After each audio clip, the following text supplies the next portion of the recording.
Well, good morning, everyone, or maybe afternoon or evening, depending where you're joining us from. Welcome back here to the Launchpad and our continuing coverage of Starliner OFT-2, their mission to the International Space Station for their orbital flight tests.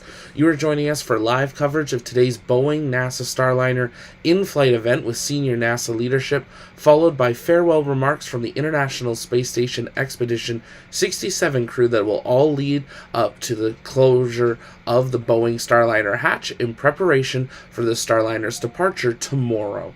If you guys have questions, as always, you can send those in the chat. We'll be answering those. Make sure to tag us at the Launchpad. And if you haven't yet, take a moment, engage that like button, share out the broadcast, as we want people to know that this event is happening. Kind of a last minute addition to the Starliner schedule being added yesterday. But excited to hear what NASA executive leadership are going to have to say and what the remarks from the ISS crew who have been working with Starliner for the past about 4 days have to say about the craft as it prepares for its departure and return back to White Sands in New Mexico. Here at the Launchpad, it's our mission to inform and inspire the explorers of tomorrow because we believe that space is better together. And you're looking at a live tracking view of the International Space Station where Starliner is currently docked, as well as two live views from station. Those views will periodically go in and out of coverage as we do have ground station handoff, but stay with us as we count down to hatch closure in 2 hours, 27 minutes, 32 seconds, and counting. Go ahead, Sam. MLI looks good. These tracker plates are clear. There's a couple of Velcro tabs that are indeed not sticky anymore. I've shown them in the pictures. And it's a little bit not quite flush on the PMA side where the two or the when they connect, the two pieces connect. However, I do assume that that's nominal. However, there's pictures on SSC 21 for you to look at.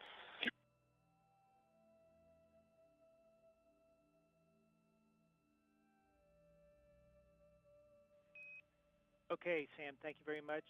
We'll look at SSC 21 and stand by. We're checking with OSO to see if we have any additional tasks for you associated with this.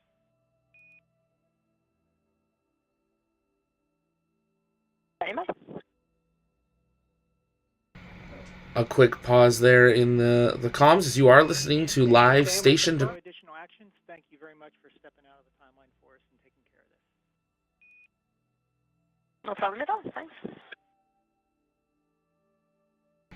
You are listening there to live station to ground communications. At times we will hear Russian communication to the station as well as the crews prepare for this in-flight event, but continue working. Currently 7 astronauts and cosmonauts on board station preparing for today's in-flight event as well as hatch closure of the Boeing Starliner. If it's your first time here, let us know in the chat, but we'd love to know where everyone's watching from in the chat, so let us know that there. Take a moment, engage that like button, and stay with us as we continue our live, uninterrupted coverage through today's Starliner update with NASA executive leadership, the farewell ceremony with the Expedition 67 crew, and the hatch closure of Boeing Starliner ahead of Starliner's departure tomorrow, which you can catch here live on the Launchpad.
On Houston Station on 2 for laptops. SSC-16 has good video on both views. I don't have any data, so all the data fields are stale, which then inhibits the calibration. I don't know if that's something on my end or if we need data routed to that SSC. Okay, Farmer, we copy good video, but no data, and we're thinking about it.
Farmer, Houston on 2 for monitoring tool setup.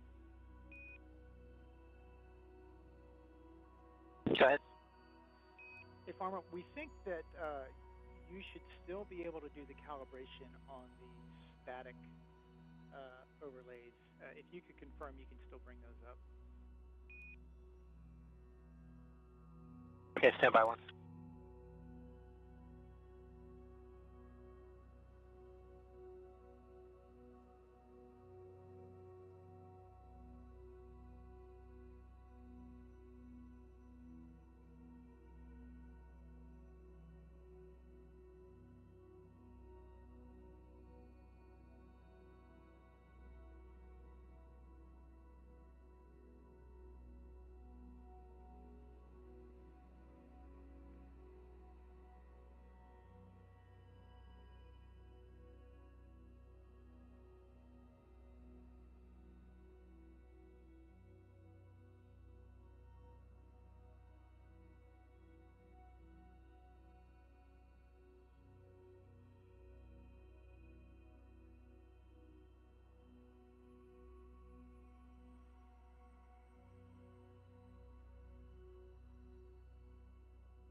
And A-firm, I can bring it up. I guess the problem I was having on at least that one was the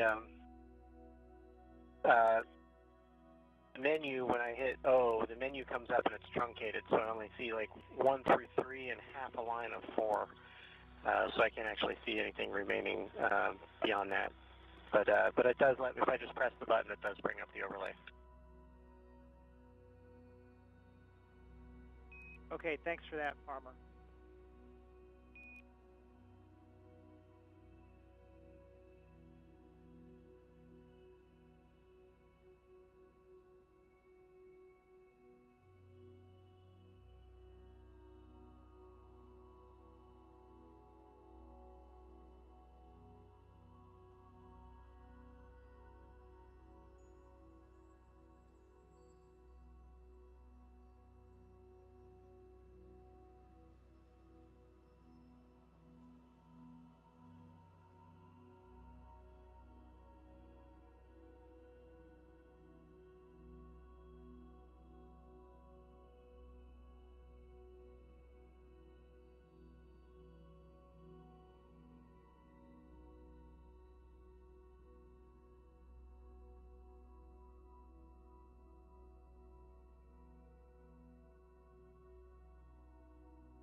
And Houston Station on 2.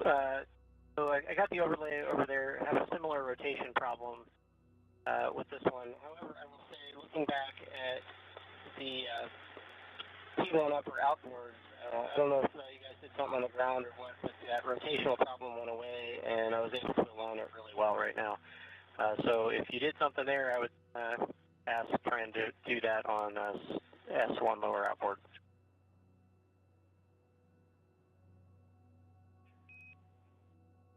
And Farmer, yes, for P1 upper outboard, we had not completed the proper pan tilt adjustments on the ground, and we have since done that. That's why you're seeing it line up, and we're confirming the same thing on the other one. Okay, great, thanks.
Farmer Houston on 2, we're ready for the calibration on S1 lower outboard.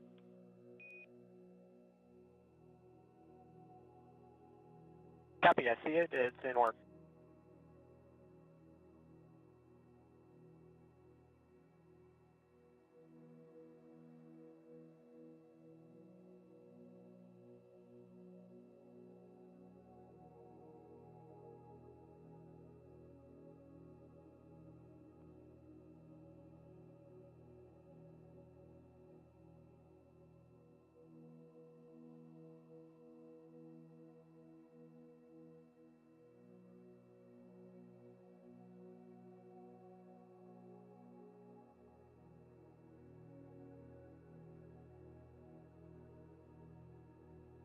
Okay, Houston Station, calibration on S1 lower outboard is complete, so with 16's the only one we have remaining.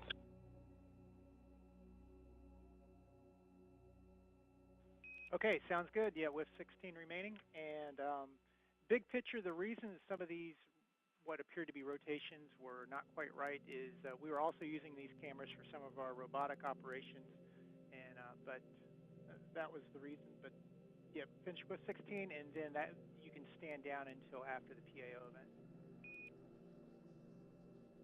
Okay, sounds good. And just so we're on the same page, the data on both of those screens, S1 lower outboard and with 16, is still showing stale. Okay, we'll continue to keep working that issue on the ground.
placement station on 2 for camera setup.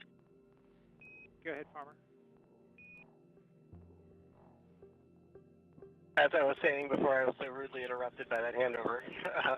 The Node 2 camera is set up, and I can do scene and voice checks whenever you guys are ready.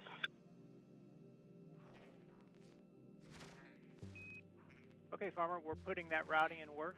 We'll let you know when that's complete, and we'll take scene and voice at that time.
Farmer Houston on 2, we are ready for scene and voice.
Houston Station, we're ready for scene voice. All right, Farmer, we are ready as well.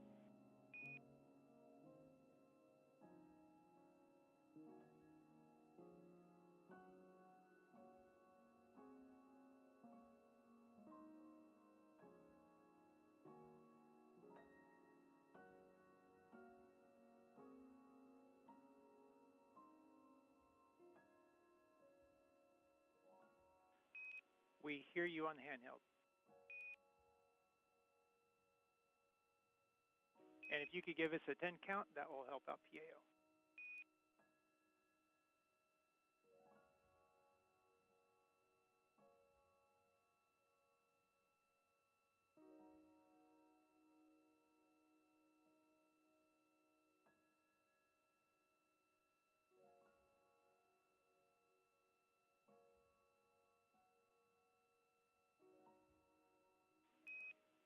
All right, Farmer, PAO is still thinking about the audio, but we did hear you just fine.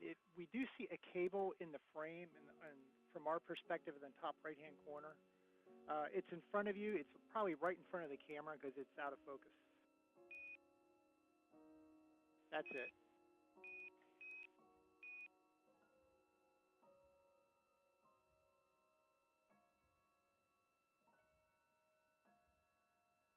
Okay, well, with that, we have good voice and scene check.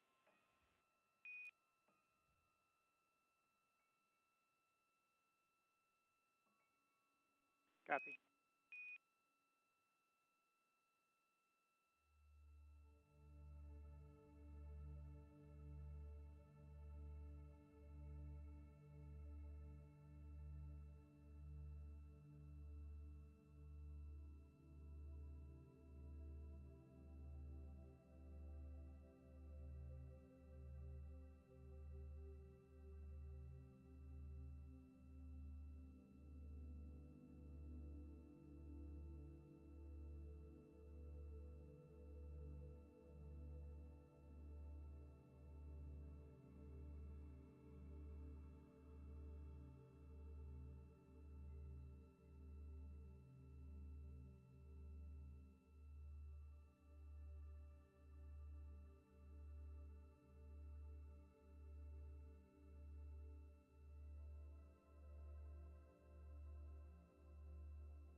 Station Houston on 2. We see you setting up that camera, just letting you know it is in our field of view.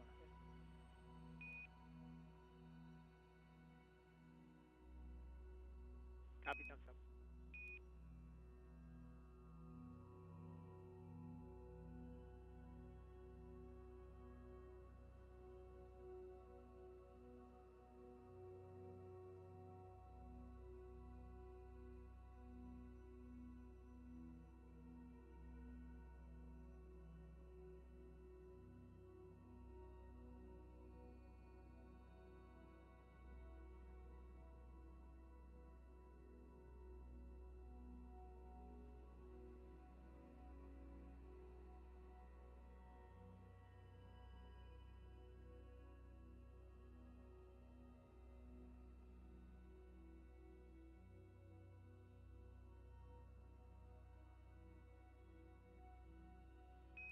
Station Houston on 2, letting you know we're 5 minutes out. Everyone's checked out, and we will start on time.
station. This is Houston. Are you ready for the event? We are ready for the event. Administrator Nelson, this is Mission Control Houston. Please call station for a voice check. Station, this is Bill Nelson. How do you read?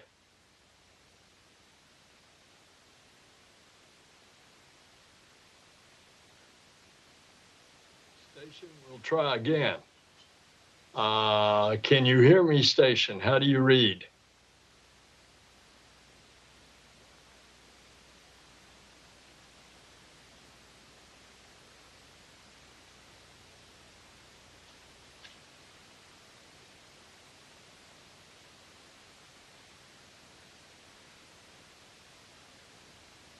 Okay, we copy, and we're standing by. Okay.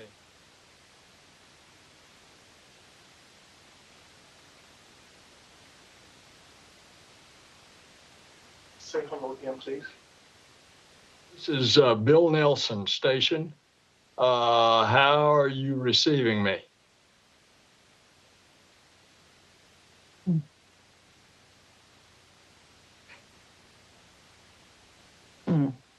Houston headquarters, are you reading us?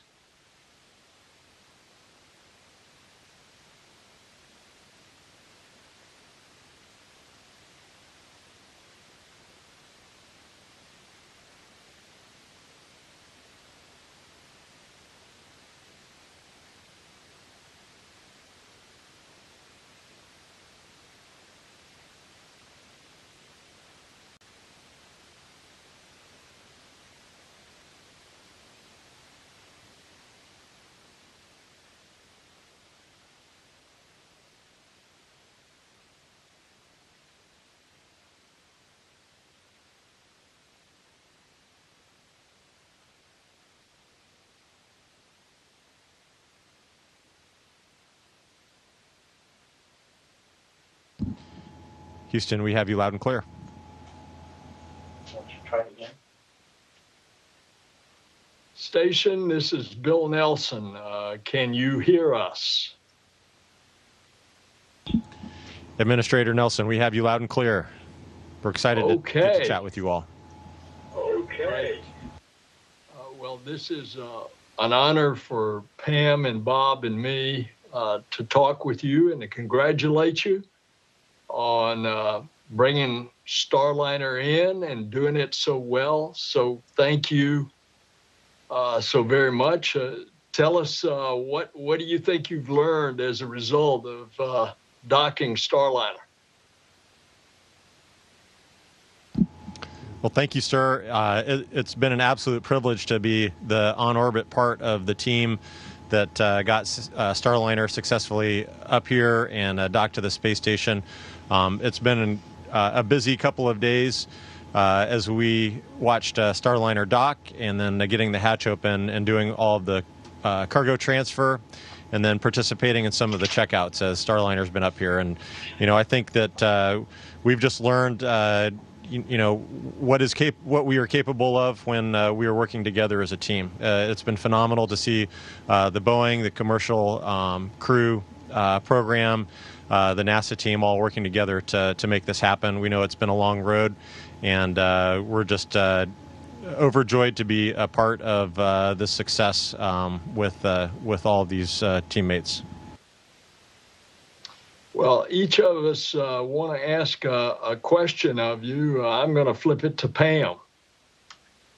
Thanks, Bill. It's great to see you guys up there. This is so exciting. We were, of course, all watching very closely, and is not unusual for a first-time docking to station. There were some holds out there for a while, and we were tracking that. Maybe Chell or Bob, if you could share with us what kind of individual duties did you have during that time frame as you were monitoring Starliner coming in? Well, it was a team effort, obviously. There was a lot of stuff going on behind the scenes, too, getting all the cargo pre-packed and all that stuff and staged and ready to go. Rendezvous was pretty awesome. The early stages of it, there's not quite as much for us to do, and so we were able to look out the window. We could visually acquire, I think, around 15 kilometers or so, and it was just this bright white, white LED, so you could see it just stark contrast against the black sky out there, and it was really cool to watch it come all the way up, arrive up on the R bar and then transition to the V bar in front of station, and then come on in. So once we got on the docking axis in front, we had some new displays that NASA has put together that help us monitor its track on the way in, and so that's what we were cross-checking from the cupola. And watching it come in with an occasional glance out the window every now and then. So it looked beautiful coming in, and it was just really special to get to see it come out there. And it was once it parked out there on the doorstep for a little while, it was almost like it was just giving us a chance to admire it for a little bit longer before finally coming into dock.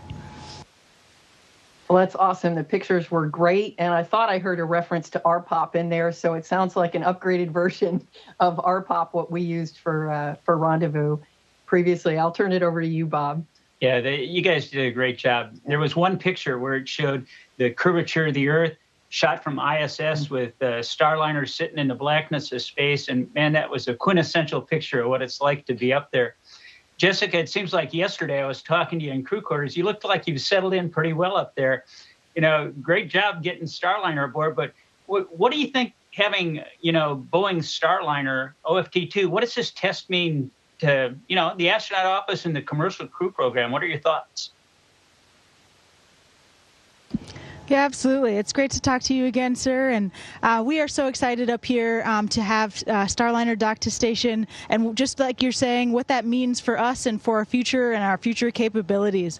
We're super excited about the capability that having Starliner up here brings in terms of having this kind of dissimilar redundancy that we talk about, having different vehicles that will enable us the possibility and the opportunity to send our astronauts up to the space station to help continue the legacy of the amazing space station, and as we continue on and continue to contribute towards going to the moon and to Mars as well. So we're super excited about this milestone and the possibilities that it will open up.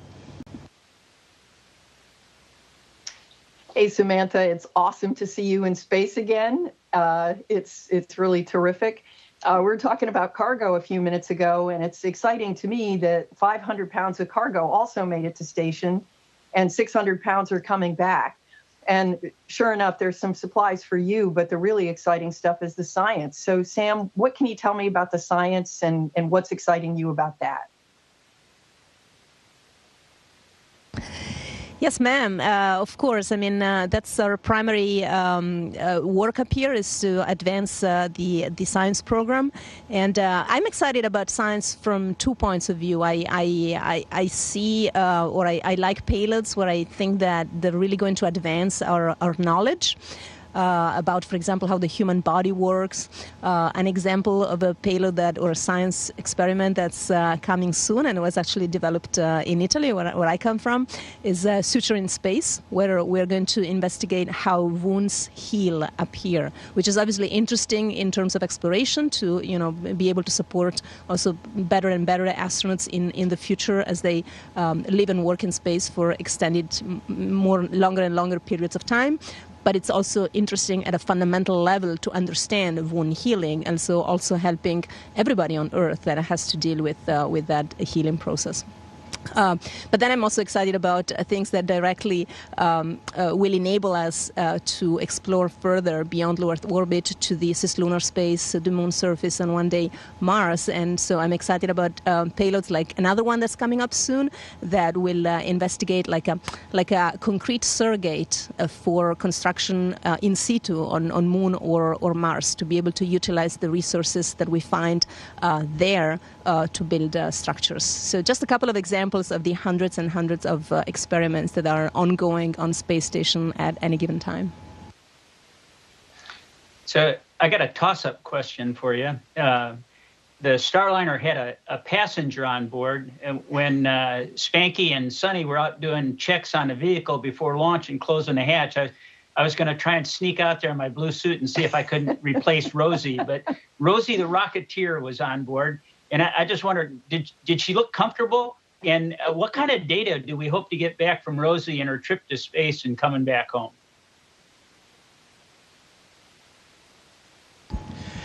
Yeah, it was pretty special seeing Rosie in there, and turns out there was a stowaway as well. One of the funny things is when we popped the hatch open, there was Jebediah Kerbal sitting right there staring at us at the in the hatch. So that was pretty cool too.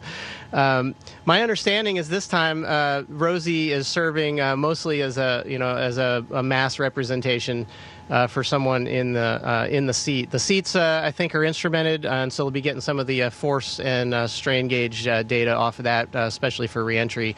But a lot of they got a lot of the data that they wanted off of OFT-1, off of Rosie, and so a lot of those instruments have been repurposed to the vehicle itself, and so they've taken some of those sensors and moved them off to look at the hull. Performance throughout this one, looking at expansion and contraction and that kind of thing. So Rosie is in there babysitting everything and keeping a good eye on it, and we've made sure that she's well taken care of while we've been working around her this week. Thanks, Bob.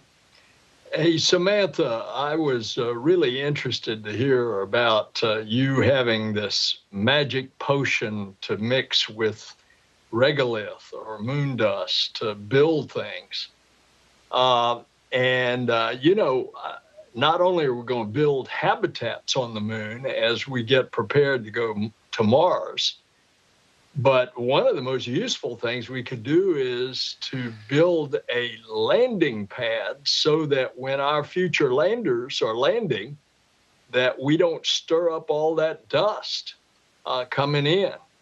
And thank you for doing that experiment.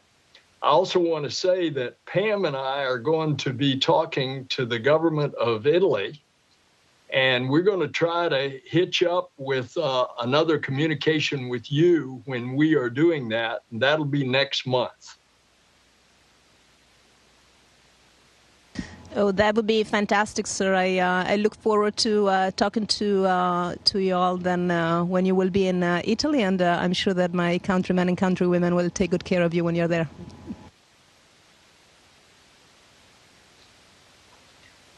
How much time do we have left? I think we've got another 6 minutes or so. Oh, good. Okay, Good. we've got some time. Yeah. All right.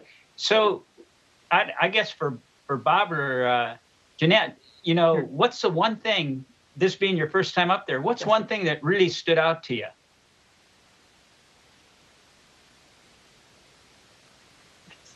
Well, certainly, sir, the ride up was pretty phenomenal. As you well know, the kick in the pants and the ride off the launch pad is really exciting, and so I think both Jessica and I would really acknowledge that. And then getting up here, looking out the window is pretty phenomenal, but also just observing how this incredible engineering marvel that is the space station, how it operates, how we maintain it, and what it's been able to do for 2 decades now, and is still going strong, is pretty incredible. So I think all of that put together just makes for an incredible experience, and one big surprise, for just things that maybe you weren't expecting or were a little bit different. Jessica, is there any place on Earth that you're particularly focusing on with taking pictures, whether it's a hometown or a favorite place you've lived or worked or visited? Yes, certainly yes to all of the above. I am definitely trying to keep my eyes peeled for any of places that are familiar that we've worked or lived, but also there's so many gorgeous places on Earth with so many gorgeous rocks for us to investigate up here. And my crewmates are putting up with my, coming up and wanting to talk about geology. So I really appreciate that. But it has been absolutely awesome being able to watch the Earth from here, observe from this vantage point. point. But something to add to the last question as well, something that has surprised me, though maybe shouldn't surprise me, is how enamored I have become and been up here with the moon as well. Being able to observe the moon rise and set with the Earth and with the sun is just absolutely just beautiful from here. And being able to see the whole planetary body from this perspective has just been awesome. In addition to the experiments that Samantha was mentioning, are you all doing any growing of plants in the experimentation? How about protein crystal growth? How about any other medical experiments that you want to tell us about?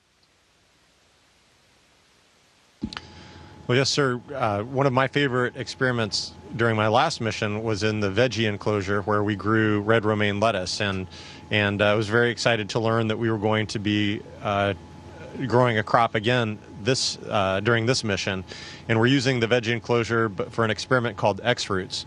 Last time we grew the plants in kind of a soil matrix that was enclosed in a kind of a pillow of fabric, and that's where the roots grew. This time we're studying aeroponics and hydroponics, and so we have a special setup where the plants, their roots are going to grow directly into water or sprayed by water aerosols, and so we're really excited to see these crops grow.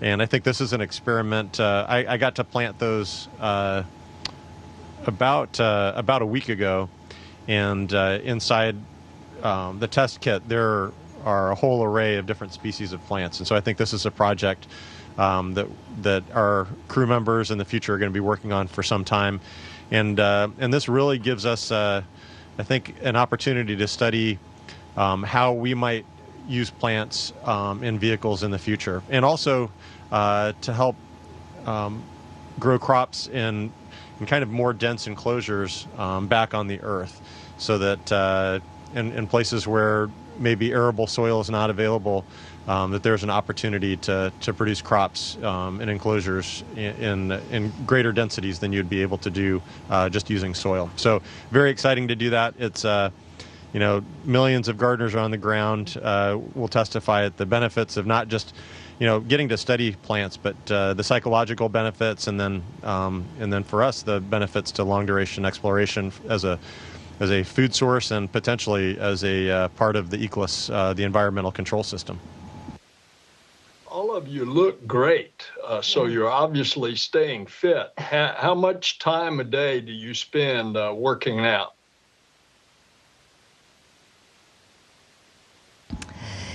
Yes, indeed, we do work out every day. We have about 2 hours and a half allocated. That includes, setting up, tearing down the equipment, and washing afterwards. But it's a good couple of hours of actual working out. Both resistive exercise, which is very, very important to maintain not only our muscular strength, but also the health of our bones, to counteract that loss of bone density that would otherwise naturally occur in the environment of weightlessness up here. And then we also have 2 pieces of equipment to do cardiovascular workouts. So we can ride a bike, which is a very special bike, has no seat, since we don't get to sit in zero G. And then we have a treadmill with a special harness that allows us to actually run in space without floating off the treadmill at the first step. So yes, we do try to stay fit up here. We're at the end of our time, and we'll say goodbye, but I'll just tell you, 36 years ago, I did the first treadmill in space on the space shuttle, the 24th flight. And I'm so glad. You all look terrific. We love you. We miss you. We thank you on behalf of our country for what you're doing, and we thank you on behalf of our space program as we get ready to go back to the moon, and then we're going to Mars. Thank you, guys. Have a great day.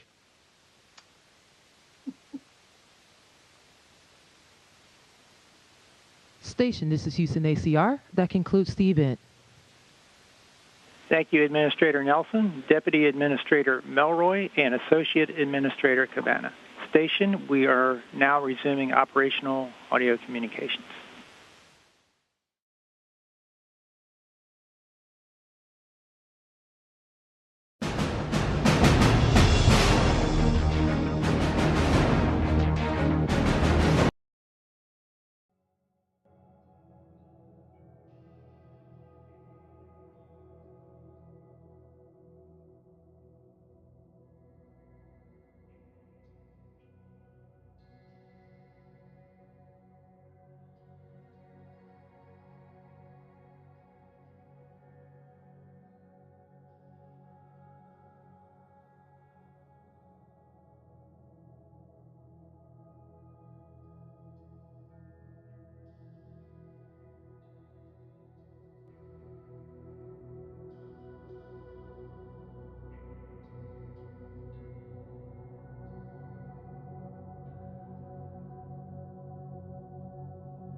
Station Houston Space Ground 2 for PAO event camera.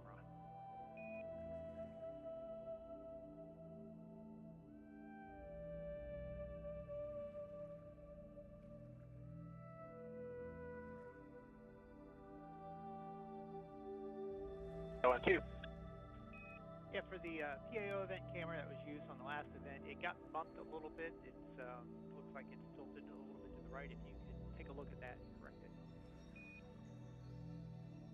Okay, we'll do that homework. And we'd like another seat check.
Copy, standby.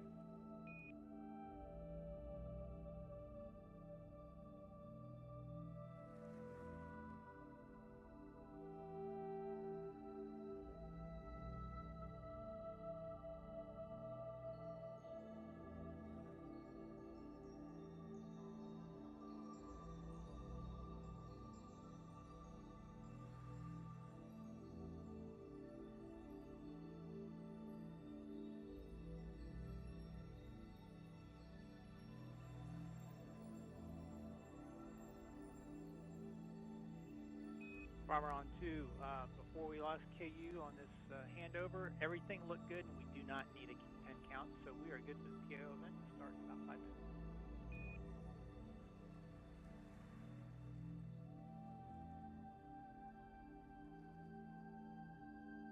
Okay, copy all, thanks.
Expedition 67, we are ready to begin the farewell ceremony.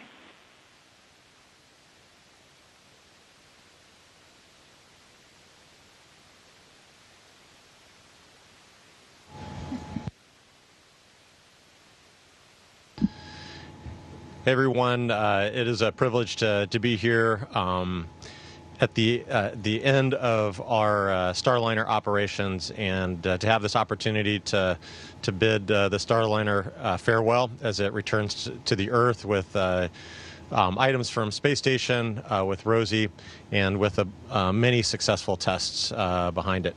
I have to say how it was just absolutely incredible to see this spacecraft approach the space station.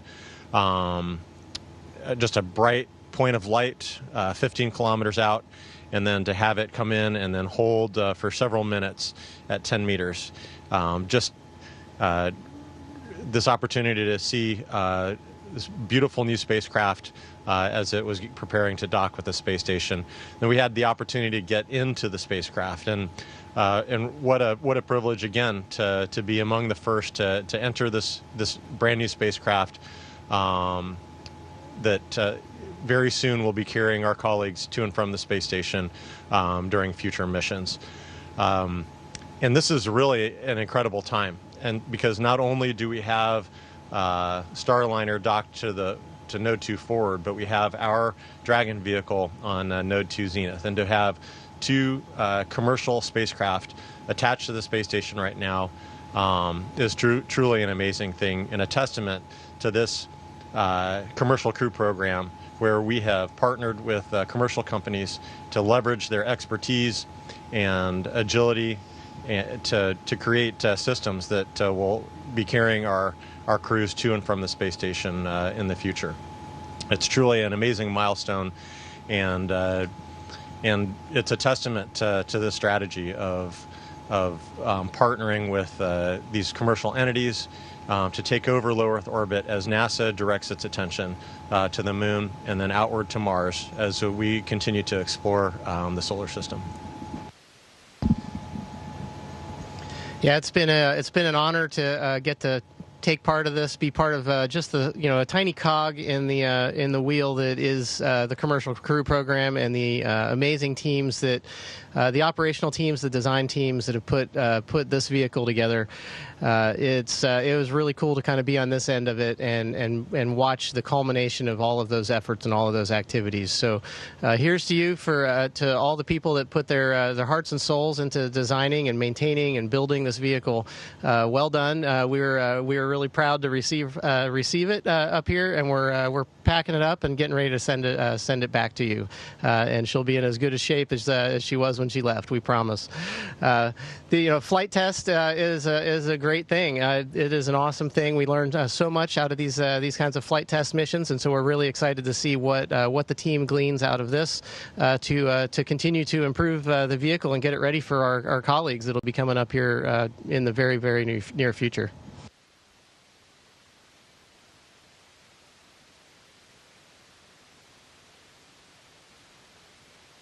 Check, Mike. It has certainly been an honor and a privilege to have the Starliner up here docked to space station as part of the OFT-2 mission. And luckily for us, Starliner brought a few different goodies and a special cargo for us. But one really special item that came up with the Starliner was this American flag. And this American flag was given to the Boeing team at the beginning of the commercial crew program when this all started.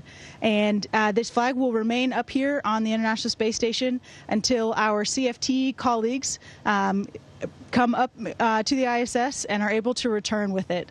We'll keep it in safekeeping, and it will be a reminder to us of the pride that we all share, and the notion that we are all part of one team with one goal and one mission, and that it requires a team of people from all different backgrounds and expertise to come together, and when we do that, we can accomplish amazing things. So we are so grateful for this token, and so excited for our colleagues to come up and retrieve it.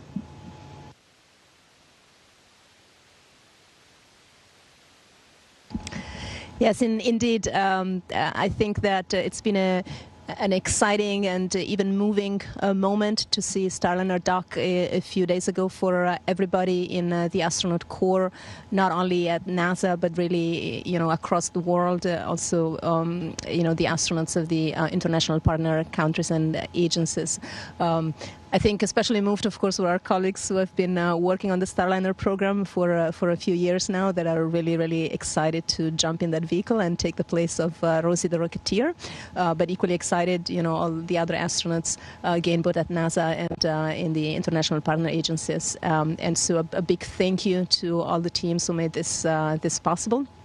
On behalf of those future Starliner riders, and a big thank you on behalf, let's say, of the international community, since I'm a VIP astronaut on board at this time. Since the ability of rotating crews on space station is really the foundation of maintaining this amazing facility in low Earth orbit with this incredible capabilities that it offers for both advancing science and technological development.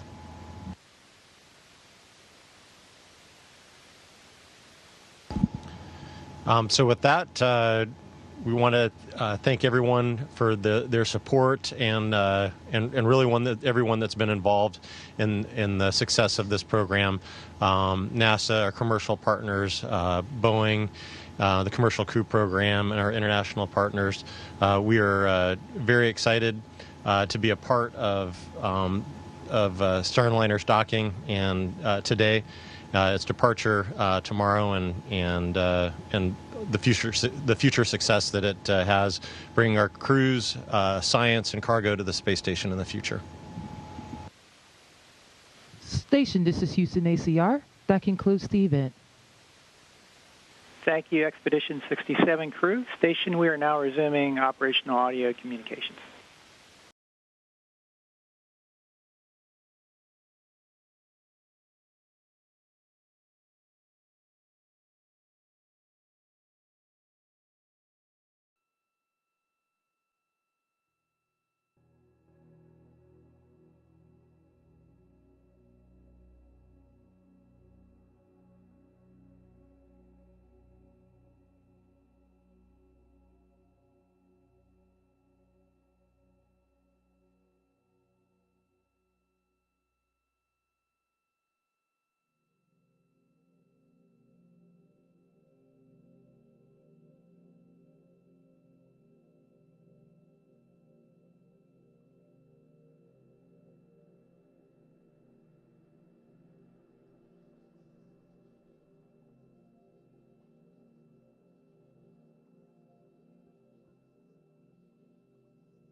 Station, Houston Space Ground 2 for Farmer and monitor tool setup.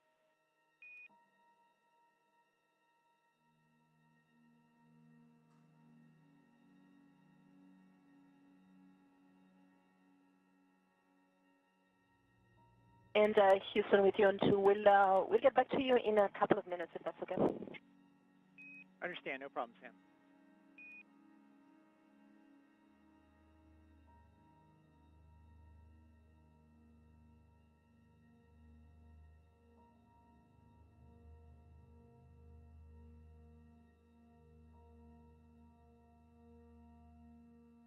Экипаж МКС СУПУ Москвы в канале СГ-1 для Олега.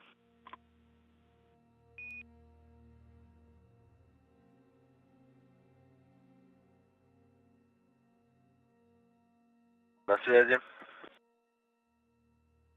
Олег, извини, пожалуйста, за долгую задержку по ФИЗО. Значит, таки да, вместо беговой дорожки вело. Других вариантов пока не предлагается. Принял, хорошо. Ну, мы так и думали, хорошо. Ну, будем выходить. Да нет, ты очень быстро ответил, поэтому большое тебе спасибо. Так как метеор, мы даже не успели глазом моргнуть. А ты уже ответил. Понимаю твою иронию, ну, что поделать. Вообще мы ирония, мы рядом не ходим. Ирония у нас вообще отсутствует как таковая. Здесь нельзя ирония. Все нормально. Спасибо, хорошо. Спасибо тебе большое, Миша. Хорошо. Все, давай. Летим дальше. Добро, на связи. Олег, еще про фото не забудь, пожалуйста, в ПРК. Очень оно нам будет интересно, когда у тебя будет возможность. Имеется в виду все, которые нащелкал, и раньше, которые были, и которые сегодня. Так, Миша, я уже ушел со связи. Еще раз повтори, что ты говорил. Я говорю по поводу ПРК, фотографии, которые вот были с предыдущих работ в ПРК и сегодня, если есть. Мы с тебя будем очень ждать, когда у тебя будет возможность. Имеется в виду по переходам через трубы СТРовские. Ага, хорошо. Хорошо. Сделаем. Добро, на связи. Все, давай, пока.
At Houston Station, go for Farmer.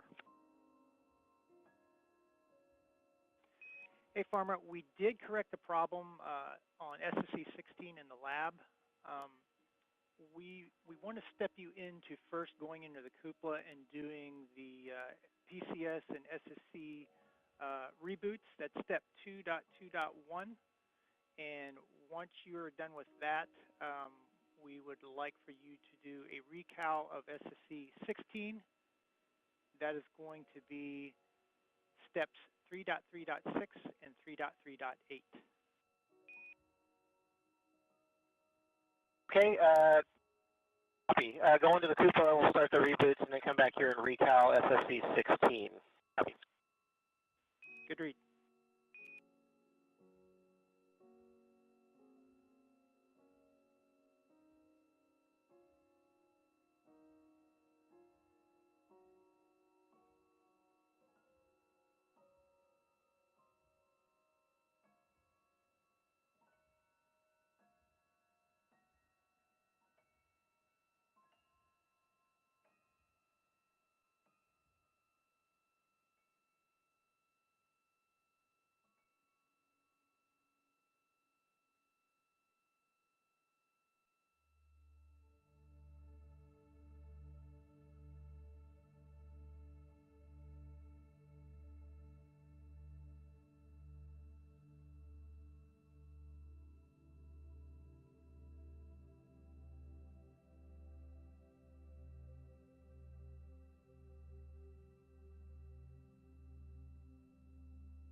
Starliner, it's Houston CST for Chow. It looks like you might have tried to talk to us and it didn't come through again. There's a lot of traffic on the network.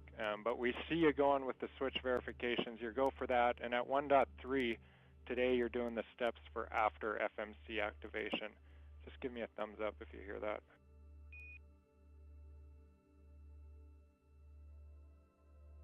Copy.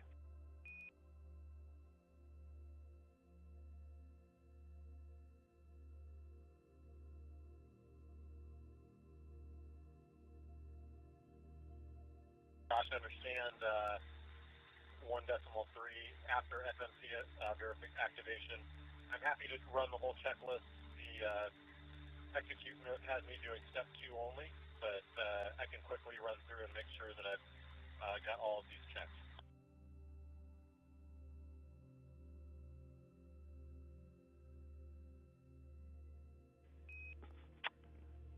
And Chow, we have you loud and clear now. This time I didn't notice that note, but your good words nonetheless with the verification. And we have you loud and clear across the handheld mic now, so just be advised sometimes we lose you.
switch verification is complete.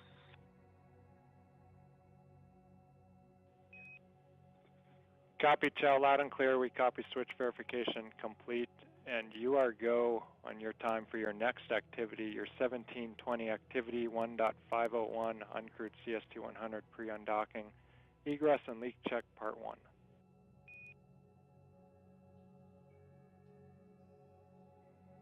Starliner copy.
And field on 2 for ice picks.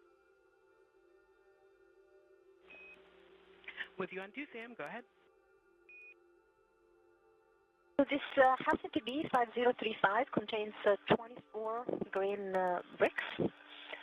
And I also wanted to mention that near the Melfi 2, there's also 2 cold bags, thanks to on the deck rack front, and also a green mesh bag with bricks in it. So just wanted to make sure these are thanks to that you are tracking.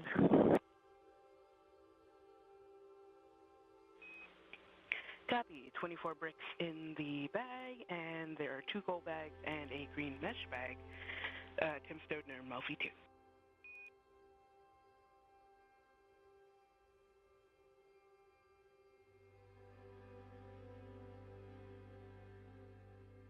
That's a good feedback. Thank you.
This is Mission Control Houston. Hello and welcome. You are joining us live here in the International Space Station Flight Control Room to cover the hatch closing procedures of the Starliner spacecraft. It's been a busy almost 4 days docked to the International Space Station, Rebecca, and we're really just seeing the beginning of the end of this mission.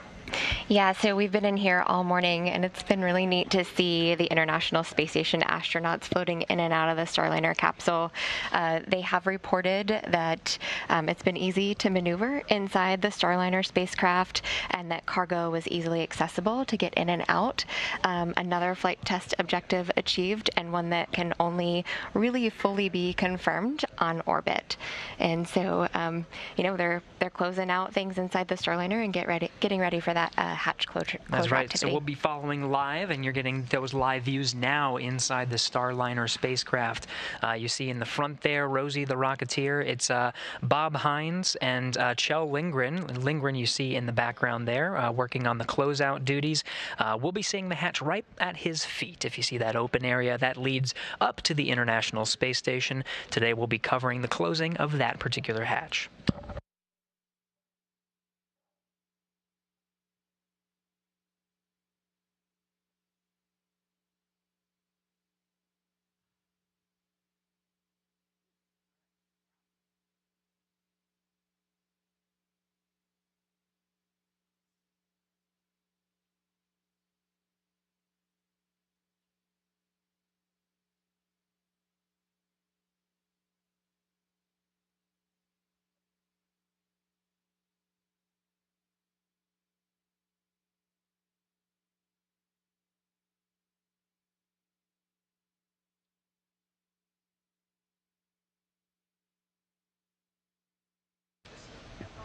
We're looking at a live view out the Starliner's window there. You can see the International Space Station and the SpaceX Crew Dragon.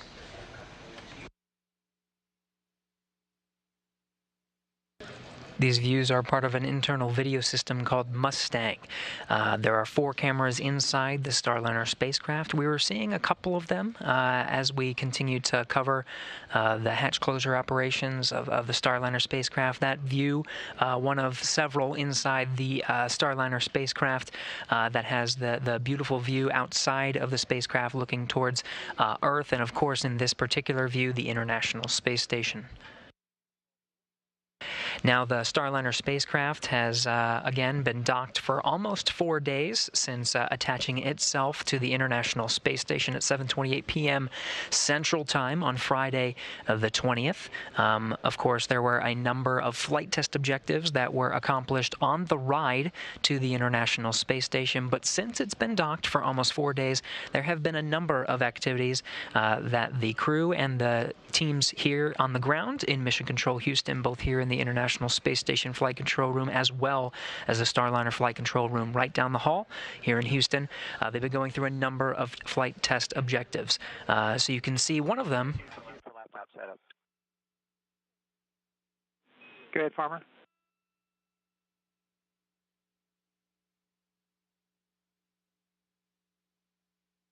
So the couple of computers are rebooting right now. I'm back in the lab. 3.3.8 is the step I'm on for calibrating with 16. When I press O and 3, I don't get any calibration lines. I went O and 2, and I get a set of calibration lines, but I can't quite tell if they're the right ones for this width. Checking.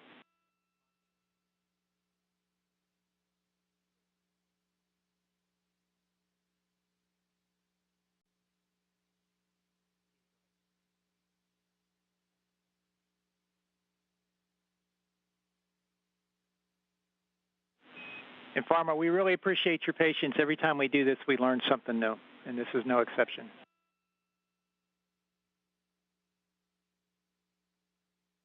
No problem. I'm learning too.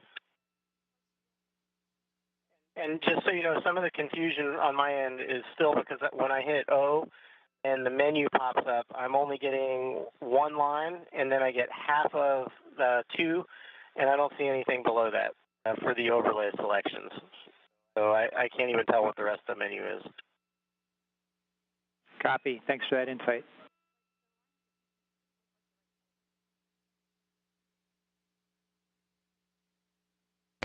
There you hear. And Farmer, when you hit O2, the lines that did come up, we think are the right ones. So go ahead with calibration based on those.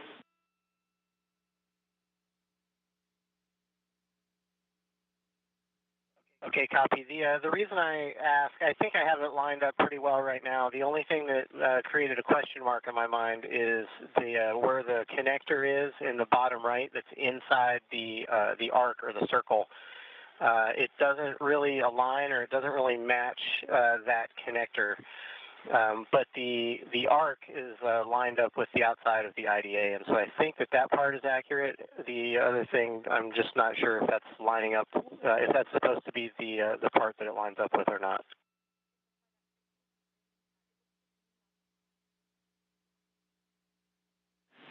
Farmer, we think it looks good to us, and you can move on.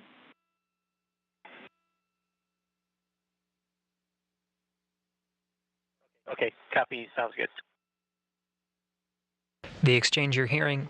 Lower outboard is calibrated, and I think that one is in good shape. Copy. The exchange you're hearing on the International Space Station with the teams here in the International Space Station. C-12, however, the WIS 17 view is frozen with the red border around it with no active video displaying.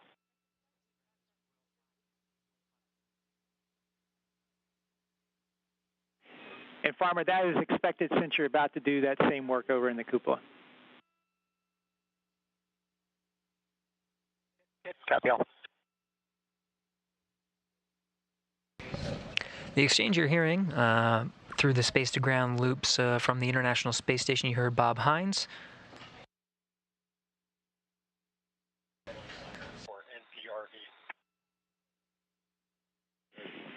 Go ahead on to NPRV.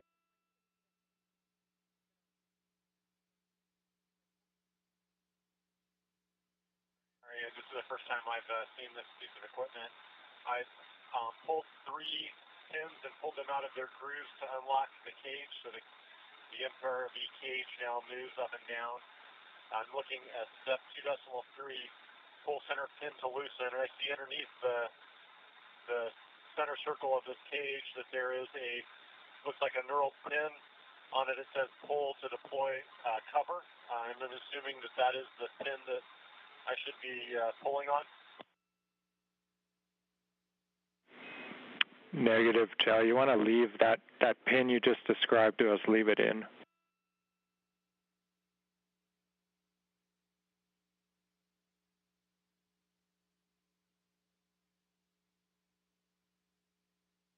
Okay, NPRV cap, then step 2.3 second line, NPRV cap, pull center pin to loosen.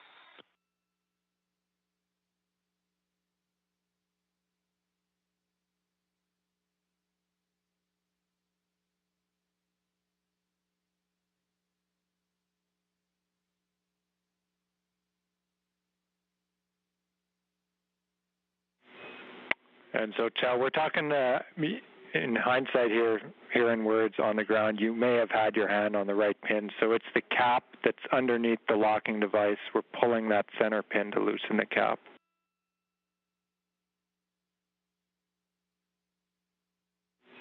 And yeah, and that's the knurled pin that I was describing that says pull to deploy cover. Okay, that's correct in that case. So the big picture here is we're going to pull that pin to loosen it. This will burp the NPRV device, basically like a little pressure burp, and then we push to reseat the cap as the third step. Does that make sense?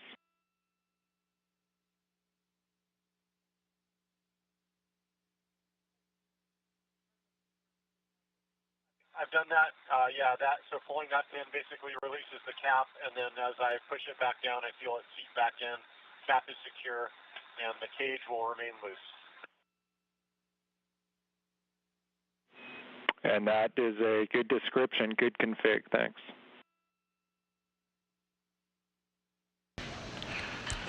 The exchange you were hearing was about the NPRV, and that is the negative pressure relief valve. That is actually locked on ascent to protect against an abort into the water. It will be unlocked for entry since an abort into water is less likely.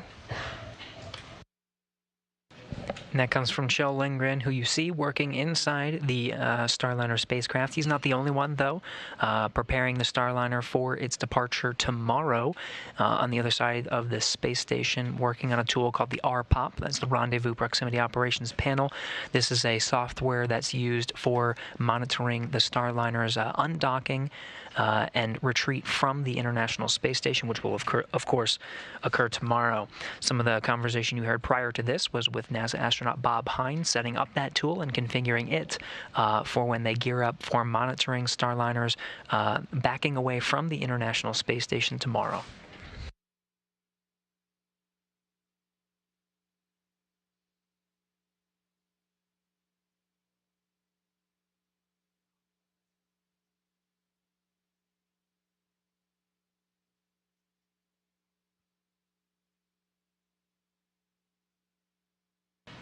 Now, of course, what we're covering here today, you're seeing live views from aboard the International Space Station. We're covering the hatch closure activities. There are 3 hatches that separate the inside of the International Space Station from the Starliner spacecraft. There's the Starliner's hatch, and then there's 2 hatches on the space station side, one called the A-Pass, and then the other one on the Node 2 forward port of Harmony, or Node 2 forward hatch of the node itself. What they're going to work through right now is closing that Starliner hatch and, of course, backing away to start depressurizing the vestibule in between the station hatches and the Starliner hatches. They've gone through a number of procedures to get to this point, and of course a number of test objectives. One of the things we'll see is this orange tube that you see. This is the venting system that brings station air to mix inside the Starliner spacecraft and introduce that station air into the spacecraft itself. That does a good job of relying on the station's systems to mix that air.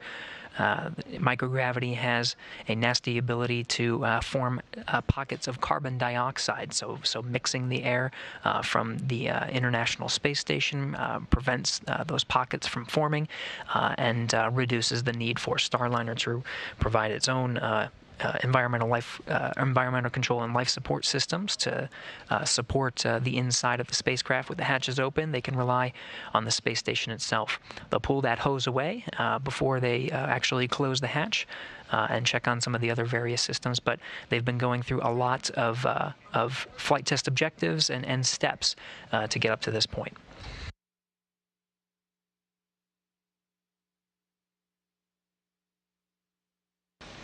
And from a Starliner hatch closure perspective, it's essentially hatch open, but in reverse. And so the astronauts will clean and inspect the intravehicular activity, or IVA hatch, before positioning it into place on the space station side. Could take a few minutes for that to settle into the right location before they actually close it. And then they'll crank the hatch about 1 1/4 of a turn, righty-tighty this time instead of lefty-loosey. They'll close the pressure knobs that they open prior to hatch opening and monitor the pressurization of the vehicle.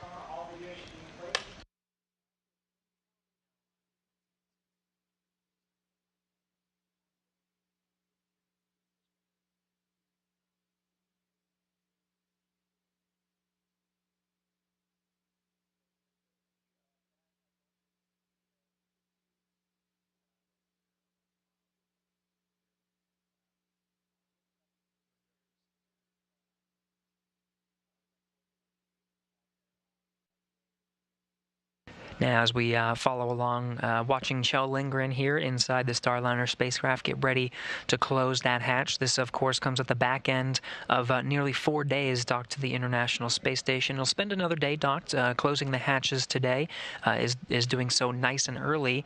ahead of an uncrewed spacecraft. We see the hatch closure much closer to a spacecraft's departure when there's crew inside, but without crew we can do so much earlier. But there's been a lot of flight test objectives that have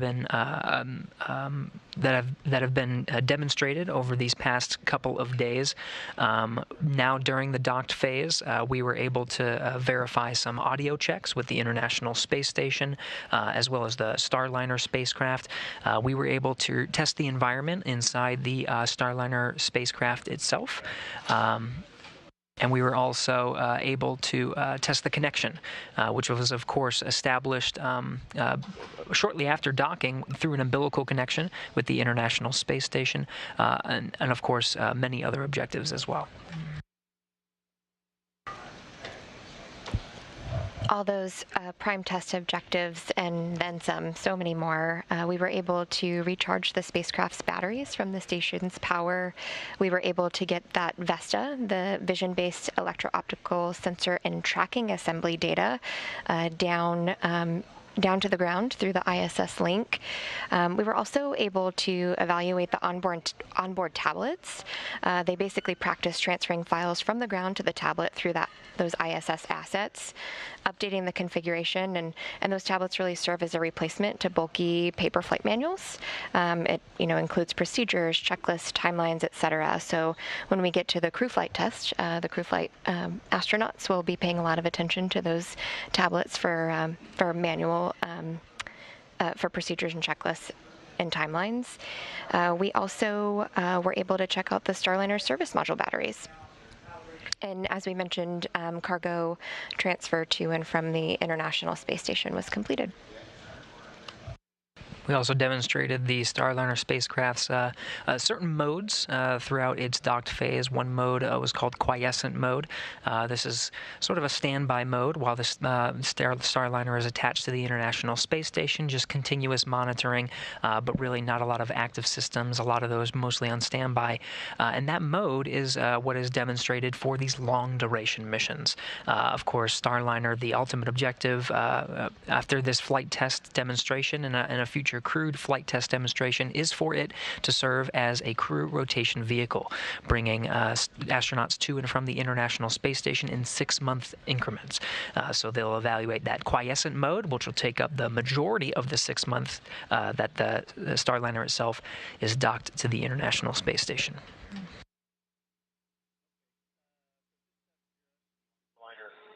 For undocking, egress, and those check.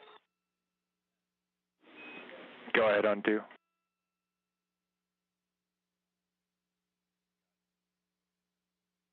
just step into step 2.5.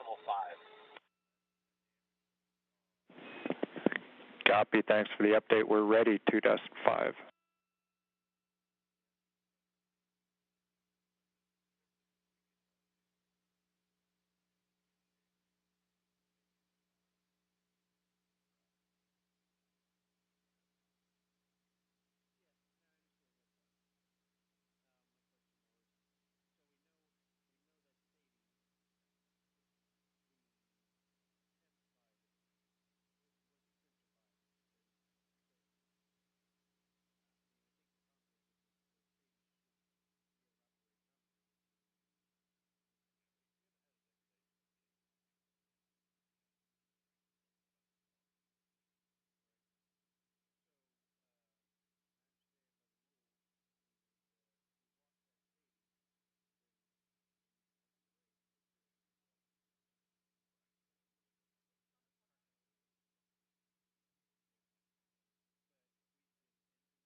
We're now in a handover of some of the video coming down from the International Space Station. You see the teams here in the International Space Station flight control teams. They're working through some of the procedures that'll wrap up the end of the astronauts' day here aboard the International Space Station, operating at Greenwich Mean Time. We're just shy of 1800 GMT. This is some of the last things that the crew will be doing today, is working through the operations to close the hatch to the Boeing Starliner.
Now, again, we're following along with some of the hatch closure procedures. Kjell Lindgren inside the Boeing Starliner getting ready to close the first of 3 hatches, that first one being the Starliner spacecraft, which will be the end of our coverage today. But it comes near the conclusion of the Orbital Flight Test 2 flight test, which of course launched at 6:54 p.m. Eastern Time on Thursday, May 19th from Cape Canaveral Space Force Center. Shortly after the rocket's ascent, the vehicle separated from the launch vehicle, the rocket itself, and performed an orbital insertion burn to begin the nearly, or more than, as it turned out, 24-hour journey to the International Space Station. Now, after the orbital insertion burn, there were a number of demonstrations that were performed in orbit. There were checkouts of the abort engines. There was attitude holds and control. There was demonstrations of the astronauts aboard the space station commanding holds. We saw a retreat from inside the keep-out sphere, understanding that the Starliner obeyed the rules that were programmed within the spacecraft itself. And then this, of course, came just before it pushed in for docking with the forward port of the International Space Station. What you're seeing here are recorded views from Friday, May 20th, as the Starliner spacecraft approached the International Space Station for the first time. You see the hatch cover is open, and what's called the NASA docking system at the forward end, that is the element, that circular element in the very center of the spacecraft from this view, attached itself to the International Space Station. It made its final approach from the 10-meter mark and pushed in for a docking. It made contact, and we had a confirmed soft capture of the Starliner spacecraft with the International Space Station at 7:28 p.m. Central Time, mating the 2 spacecrafts together, the Boeing Starliner and the International Space Station, for the first time in space. This, of course, what you're seeing is a time-lapsed or sped-up version of the very methodical and slow procedure that we saw during the docking operations on Friday. Now back to the live views inside the Starliner spacecraft.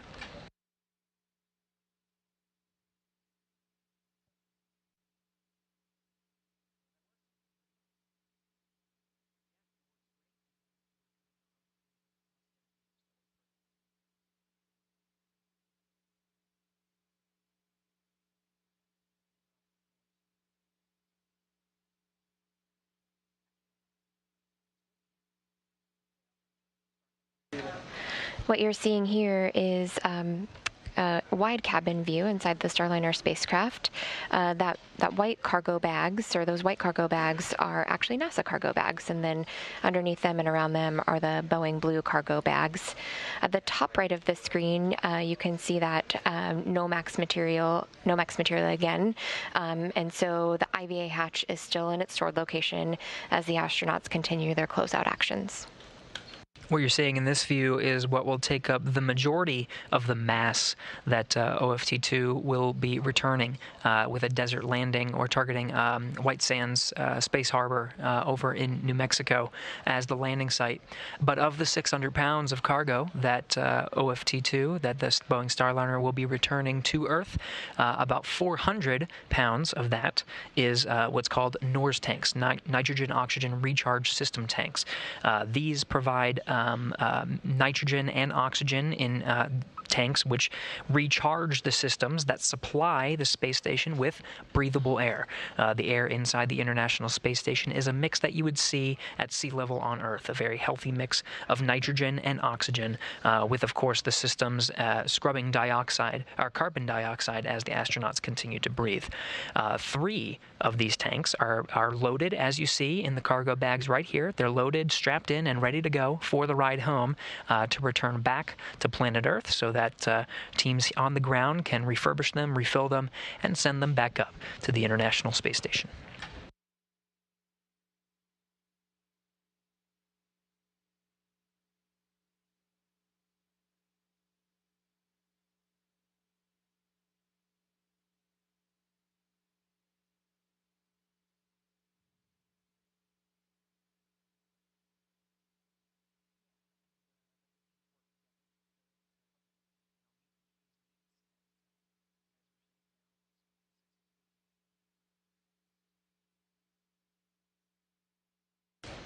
related to the NORS tanks, this wasn't something that Starliner was originally planned to bring home on the OFT-2 flight, but based on the needs of the International Space Station to bring those rechargeable tanks home, the Starliner and International Space Station teams worked together to understand how to bring them home safely, how to work on the mass properties and the center of gravity that Starliner needs on its return home. So it's nice to see those packed in nice and tight there.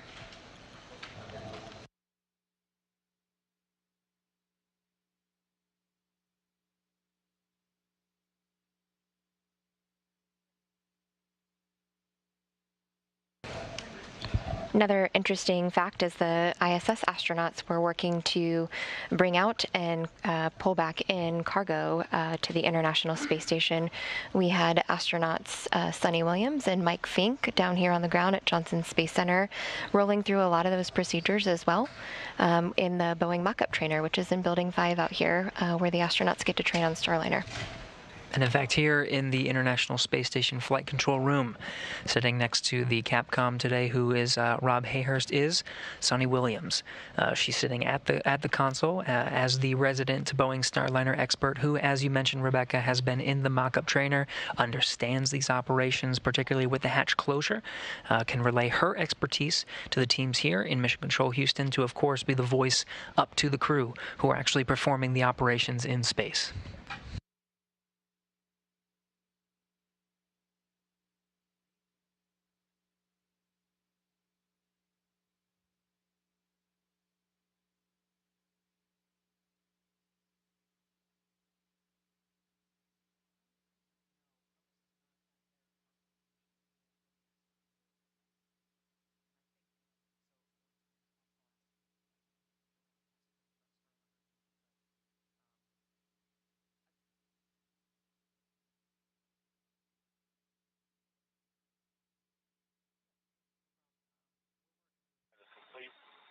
Continuing with 2.6. Thanks, Joe. We copy you moving on to 2.6, and you can call us back if needed, but when you get down to 2.6.12, cabin temperature knob, it's in a good position from yesterday, so you shouldn't have to move the knob. We just wanted to make sure that the tape was still applied. Check the tape's still there.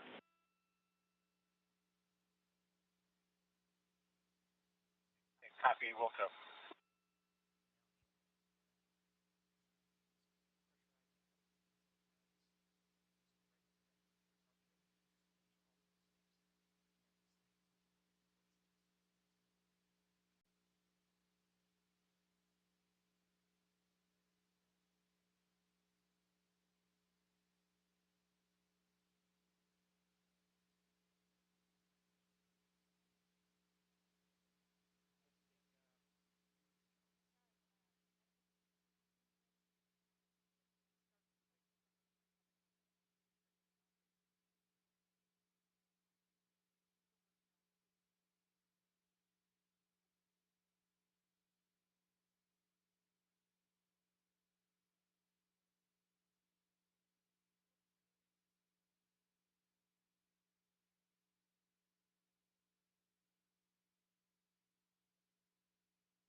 This new view that we're seeing here as they're going through their procedures for closing the hatch of Starliner, it does look like Rosie's giving us a little wave there.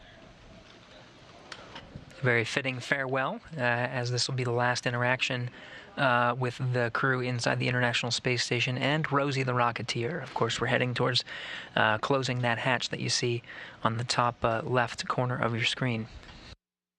Kjell Lindgren inside the vehicle now, working on the pressure control system panel on board the Boeing Starliner. One of several steps that's needed to officially close out the vehicle. One of them, of course, will be taking that orange duct that you see coming through the hatchway that's mixing space station air with Starliner air, removing that, of course, closing the hatch. And then what's called egressing or exiting the Starliner spacecraft, of course, before closing that hatch.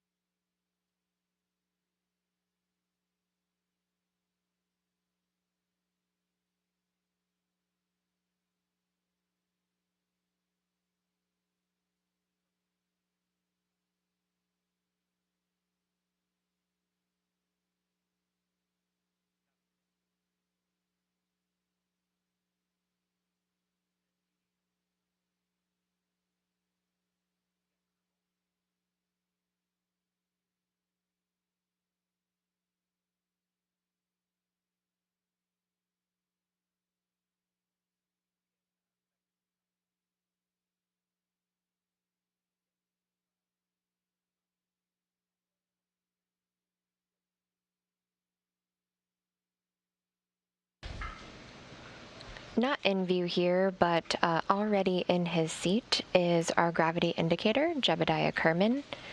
He flew up on the Starliner spacecraft, went through ascent and docking right alongside Rosie. You can see him there in previous views.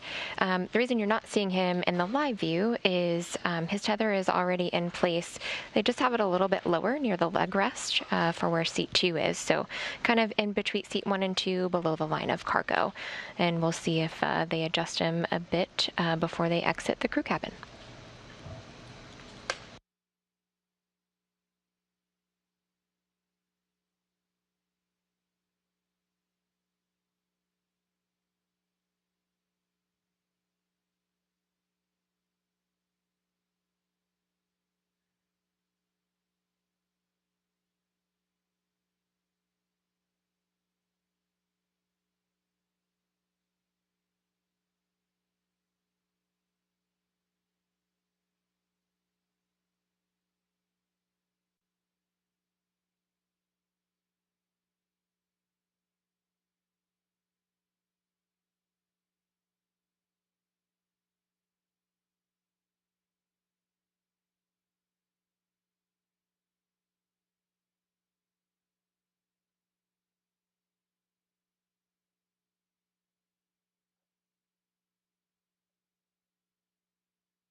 Part of the procedures that Kjell is going through now is just checking all of the positions of the switches inside the Starliner spacecraft. And those are the exact same things that crew members would be doing if they were the ones coming home on board the Starliner, just getting the vehicle ready to fly home.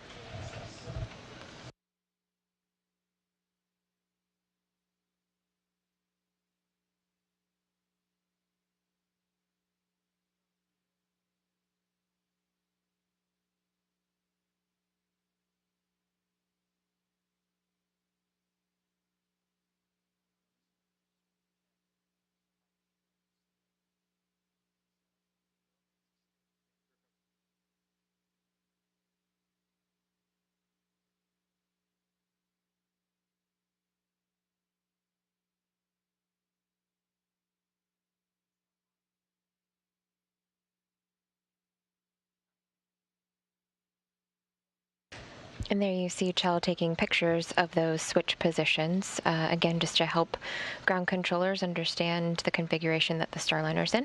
And you can see Rosie there helping to hold his tablet. 2.7, checking that NEAs are shaped. with you in 2.7, Chow, and we can confirm the NEAs are safe. Go to continue.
Coming into view now is NASA astronaut Bob Hines. You see coming through the hatch. Joe Lindgren's still under the display and control panel of the Boeing Starliner. Hines was configuring the software that will be used tomorrow for monitoring the Dragon's or the Starliner's undocking. An exit from the approach ellipsoid. That'll end the joint operations between Starliner and International Space Station control teams. These steps now that they're going through are some of the last before they exit the Starliner for the very last time, before closing the hatch and getting ready for that undock. Kjell Lindgren has been working on the pressure control system panel and is now ensuring that the NASA docking system is configured before they exit the vehicle, making sure all the right buttons are flicked there on the display panel. There are a couple of covers on some of those panel switches, so he'll remove some of those covers and stow them appropriately. That will be the last thing on his to-do list before they call down to the ground that all of their procedures their closeout procedures have been performed and they are ready to close the hatch.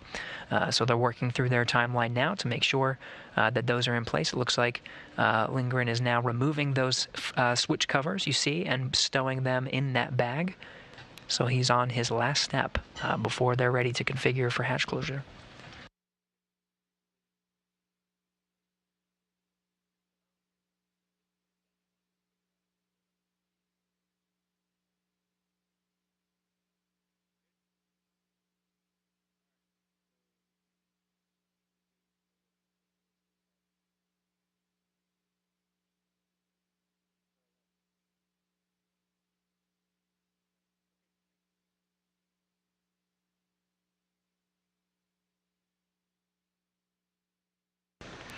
Those protective switch covers will actually be stowed in one of the Boeing cargo bags on the return to flight. So one of the, mentioned the last things that they do, they will put that into place before closing the hatch.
plate with step 2.9. CST 100 is configured for hatch closure. Starliner Houston CST, we copy configured at 2.9, thanks. Just before you leave, we wanted to ask for a visual confirmation on the lighting situation. Can you confirm that all 5 cabin lights are on? We're not concerned with brightness, we just want to make sure that you see all 5 as ON right now.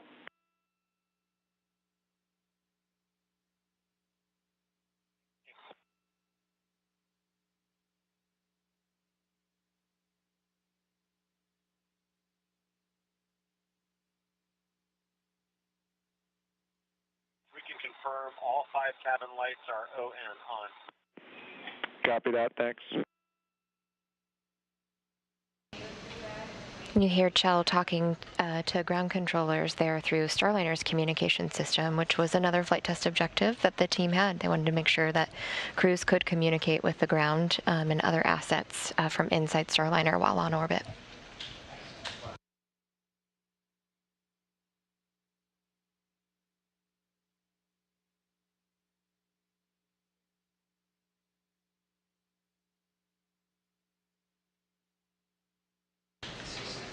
And on the left-hand side of your screen, you can see Bob Hines there going ahead and showing those position covers in one of the cargo bags.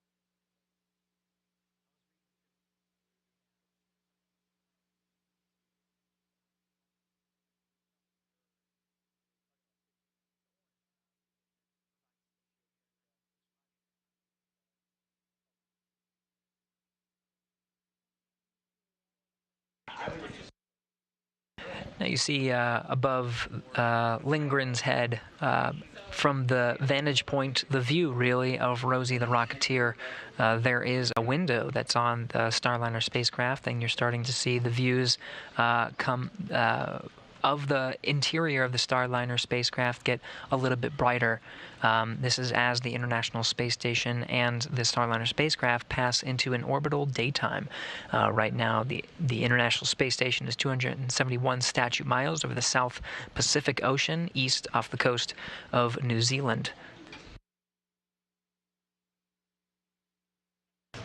And we are getting a little visual confirmation there that Jeb is in fact in the seat and will be returning home on Starliner. So if anyone's wondering, there's our visual confirmation.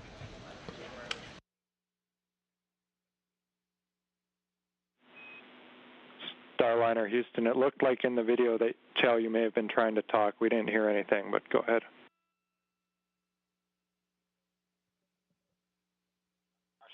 I'm ready to step into part 2 of 4 for CST hatch close.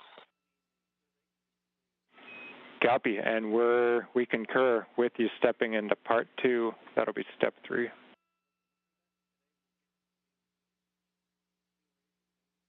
3 concur. It's in work.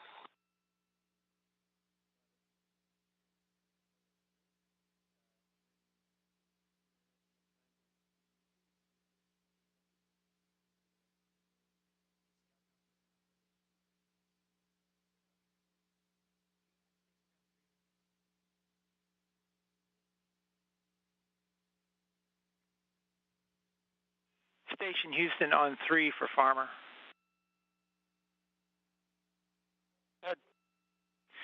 Hey, Farmer, the ground performed the step 4 for RPOP, so the only thing remaining is for you to perform the calibrations on for both cameras on both SSCs. We're fine if you want to delay that and continue to help out Chell. We think we got plenty of time for you to do that. Okay, I actually just came back into the cupola since we were daylight, and looks like we got good views for that, except for S1 lower outboard. The sun is glaring straight into the camera. So I should be able to get the other calibrations done, and we'll see what happens with that one. Sounds good.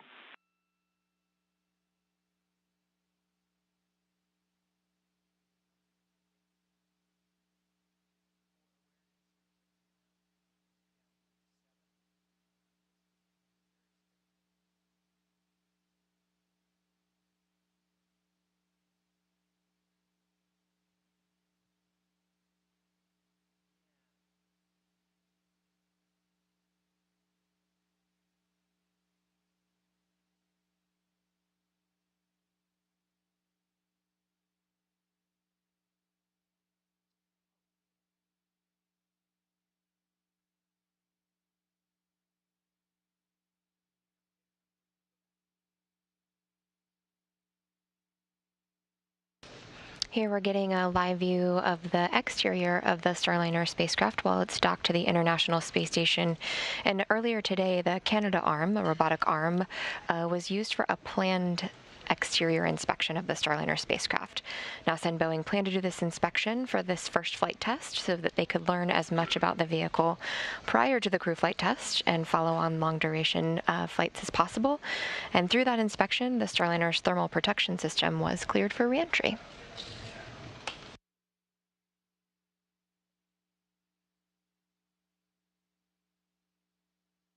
That's right. It's worth noting that the International Space Station Mission Management Team, which includes NASA, the international partners, as well as Boeing, pulled a go for undocking and proceeding with a landing tomorrow.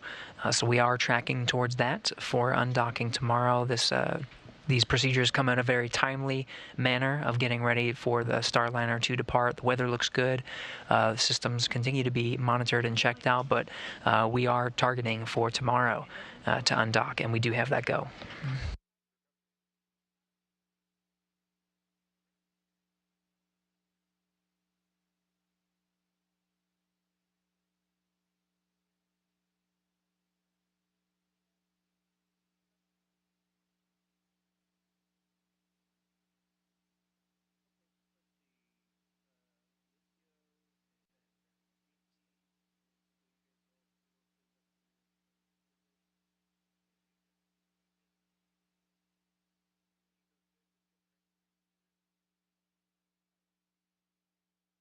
And you see the intra-modular valve. That's the orange duct that was snaking its way inside the Boeing Starliner through the hatchway there.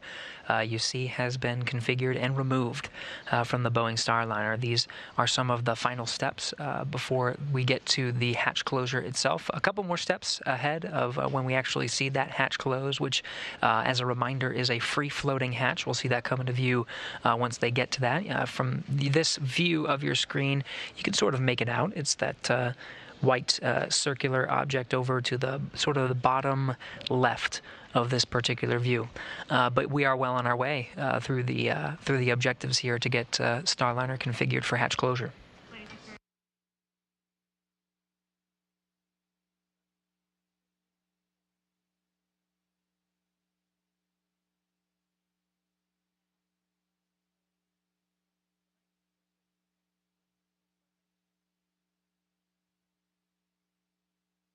And we'll be seeing this incrementally throughout our coverage of the Starliner's hatch closure sequences. You can see the space station right now is flying over the South Pacific Ocean. As we fly over the Earth, every 90 minutes, we lose communication with some of the tracking data and relay satellites that we have that provide that constant communication with the International Space Station and the Starliner. We're just in a handover between some of those satellites, and we'll be regaining views very shortly.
Starliner, IMD duct teardown is complete. Step 4.1. And Starliner Houston, loud and clear, we copy duct teardown complete at 4.1. We are all here ready to continue, but first I have 2 deltas to pass to you for step 4. The first one is concerning step 4.4. It's going to call you on to tie downs. Of course, there's also bungees there that you placed. So we also want you to remove those bungees. They're crew deploy items, and they can just go back to the ISS. I'll copy. We'll take those bungees back to the ISS, and then a little bit earlier in the procedure, I do need to stow the handheld mic and the chip up. Affirmative, concur with that. Next, wanted to talk to you about step 4.9. It's a little bit it is misleading as in the procedure. What we need you to do is make sure the handle is fully counterclockwise. So full counterclockwise to the unlatched position.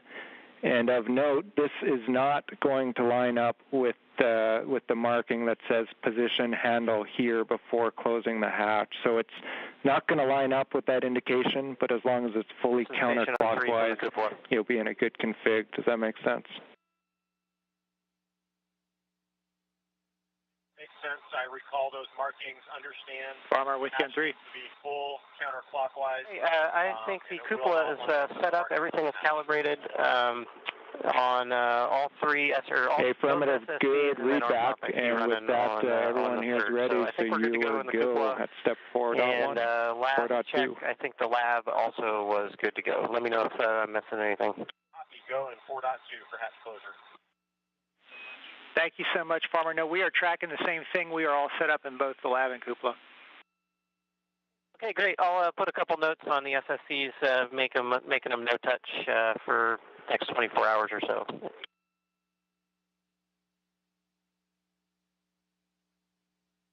That sounds great, Farmer. And also, if you get a chance, if you could turn on the Node 2 camera, we can watch the egress activities. Okay, will do. On my way there now. Thanks.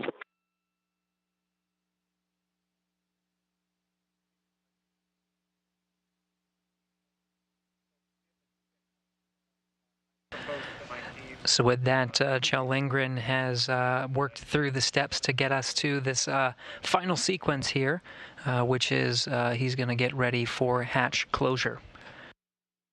They've successfully checked out the Starliner systems, removed some of the switch covers. There was an orange duct providing station air mixing in with the cabin environment of the Boeing Starliner that has been removed. They're now going to work through the methodical steps to close the hatch itself. You heard a couple of what's called deltas or changes in some of those steps, including the positioning of the handles. We'll get confirmation once Kjell Lindgren has moved his way through all of the procedures to successfully close the Starliner's hatch. In the meantime, Heinz is on the International Space Station side setting up a camera. We may get some views from the opposing end here. Of course, we've been getting some great views inside the Starliner spacecraft. We may soon be seeing the inside of the International Space Station.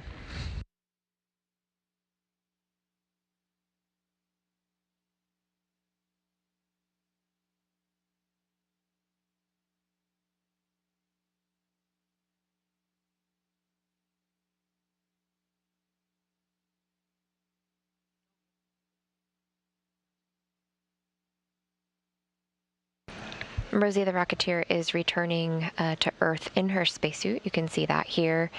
This is called the Launch and Entry Suit. And Rosie is not outfitted with any sensors herself. We actually used her data ports to collect data from sensors that are placed along Boeing's Starliner seat pallet. It's basically the infrastructure that holds all of the crew seats in place. And the data from those sensors will be used to ensure all future crew members have a safe and enjoyable ride, particularly on landing, is what the teammates here on Starliner will be paying really close attention to. What are the loads like, and what is landing like for the crew members?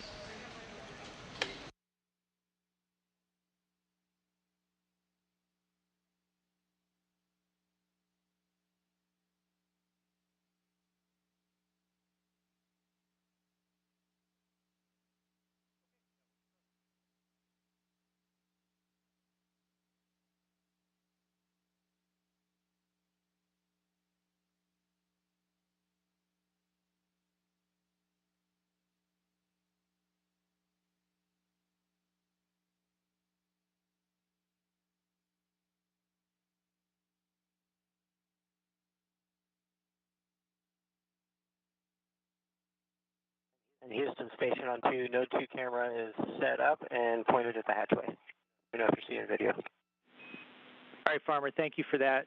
And big picture for you is you are free to go help out Joe and whatever he needs to finish his activities. And then whenever you guys are done, we'll start the feedback conference. If it's a little late, that's just fine. Okay, sounds good. And I'll jump in there and start helping Cal. Thanks.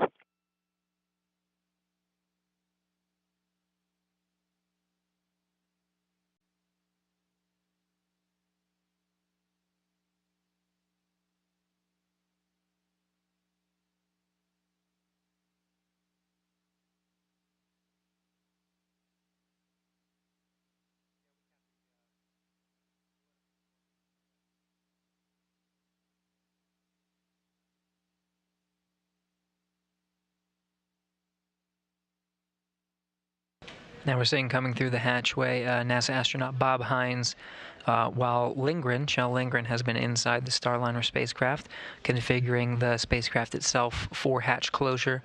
Bob Hines has been getting a tool that will be used tomorrow for monitoring the spacecraft's undocking and retreat from the International Space Station, heading towards a landing tomorrow late afternoon, early evening. With him being complete with some of those procedures, he'll now work with Lindgren to close out these activities of getting that hatch closed. Now this will be one of the last procedures for the duo for tonight, getting the hatch closed, and then they'll work to depressurize the vestibule. Once this hatch is closed, the station hatch will be closed, and they'll depressurize the volume in between those and let that sit overnight with no crew inside the Starliner spacecraft aside from Rosie and Jebediah. They can do some of these procedures a little bit earlier than we typically see for crewed missions. So let that sit overnight and then get ready for undocking operations tomorrow afternoon, U.S. time.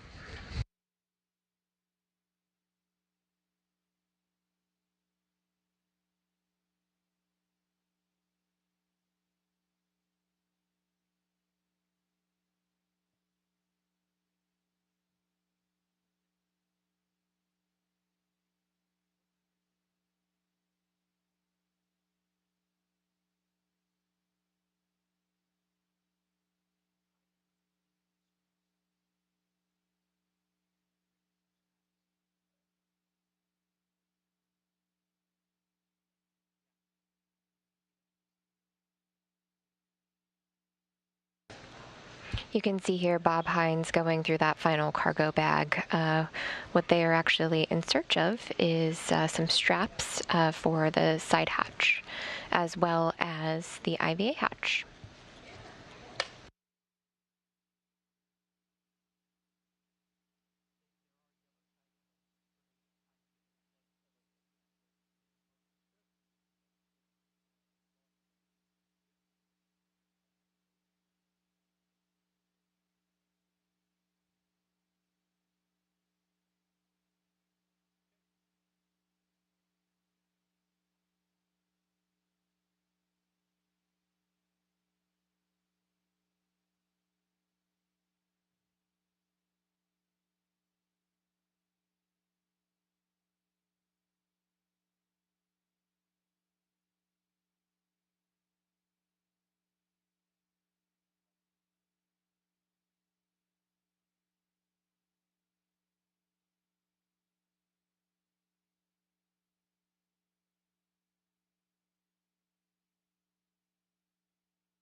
For those tuning in, we're following along with the crew going through some of the final steps to get ready to close the hatch in front of the Boeing Starliner. There were a series of straps that were holding some of the hatches in place throughout its time docked to the International Space Station for nearly 4 days.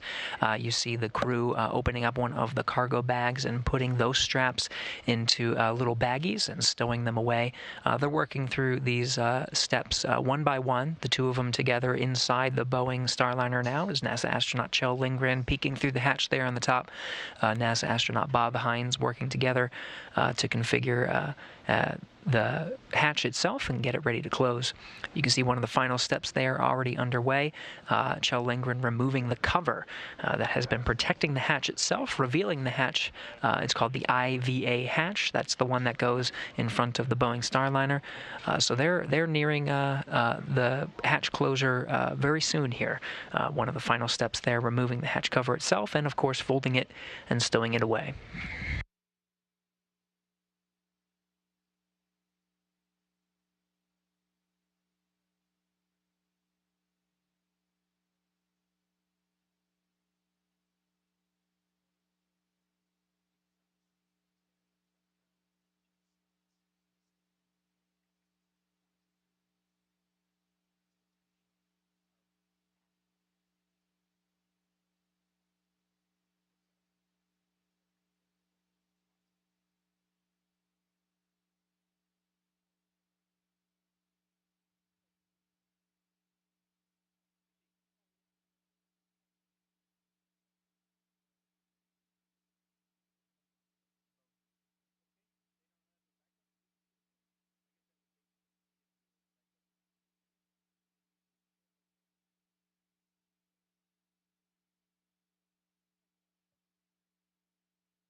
Station Houston Space Ground 2 for Jessica at your convenience.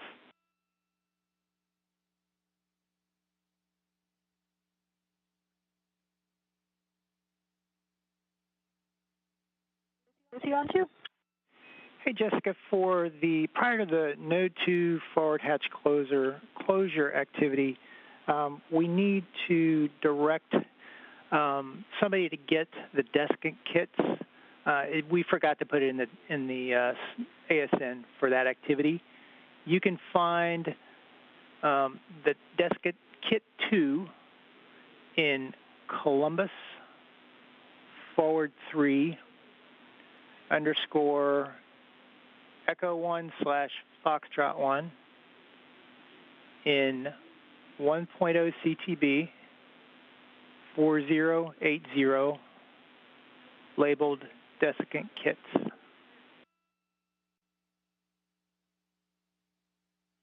Okay, I copy. You need desiccant kits from the 1.0 CTB 4080 in Columbus /3 Echo 1 Foxtrot 1. How many kits do we need?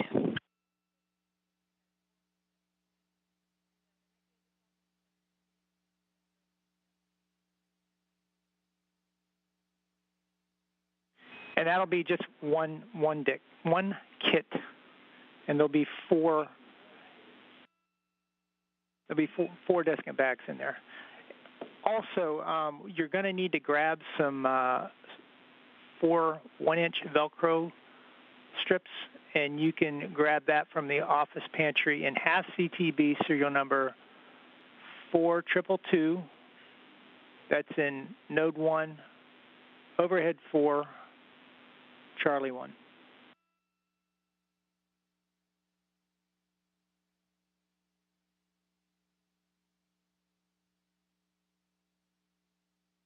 Okay, copy. We also need 4 1-inch pieces of Velcro from CTB 4222 and node 1 overhead 4 Charlie 1. Good read.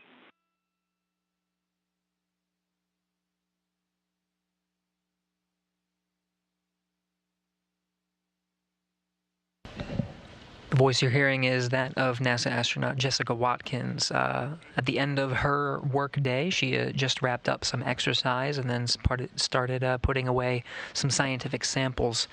She'll now, you see her sort of floating in view, she'll now be collecting some of the hardware, including straps, to start thinking about a couple hatches from now.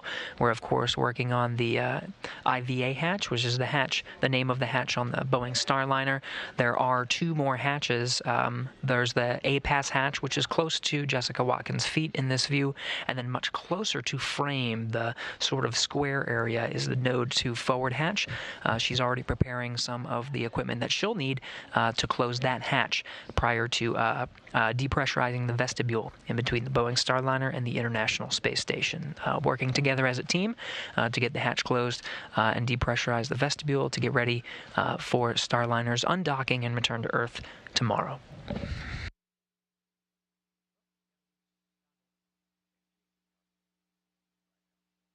The depressurization of the vestibule actually helps the Starliner team to perform leak checks, very similar to the procedures that we went through when Starliner launched. Floating goggles. It just entered into node 2 from the node 2 forward hatch.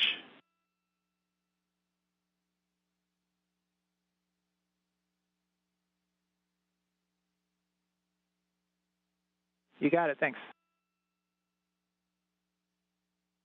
You don't want to lose your goggles. The goggles being referenced were used prior to the hatch opening procedures. Of course, Starliner being a new vehicle and having limited insight into the cabin, since there were no crew aboard, those goggles were used just as a safety measure, a standard safety measure that's even used for cargo missions today. And there we see Chell taking additional closeout photos of that IVA hatch that'll be used to close the Starliner in just a few minutes.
And even as we see the IVA hatch close to the cameras are protected by 3D printed covers.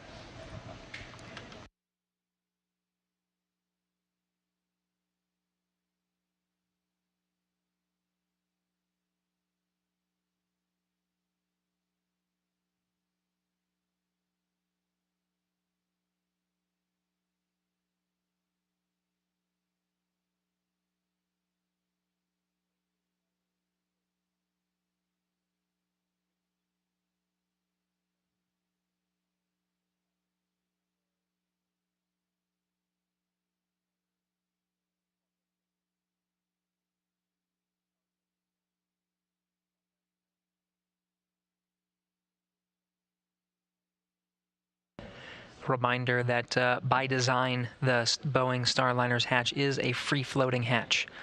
What we're seeing is 2 views, one from inside the Boeing Starliner, the cameras that are positioned in there, and then another camera view pointing down to what's called the pressurized mating adapter. And you can sort of see the 2 crew members, Chell Lindgren and Bob Hines, working to get that hatch closed.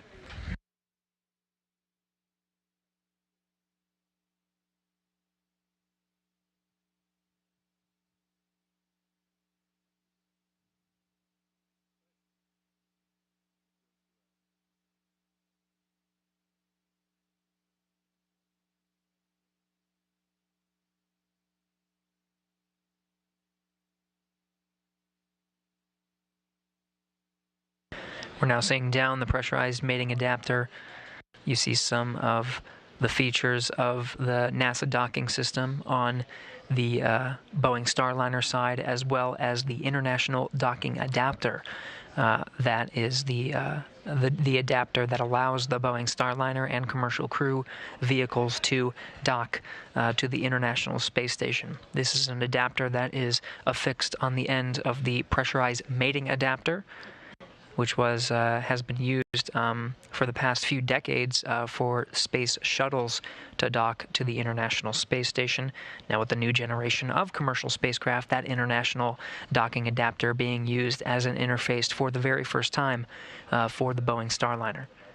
Heinz making his way down the pressurized mating adapter now.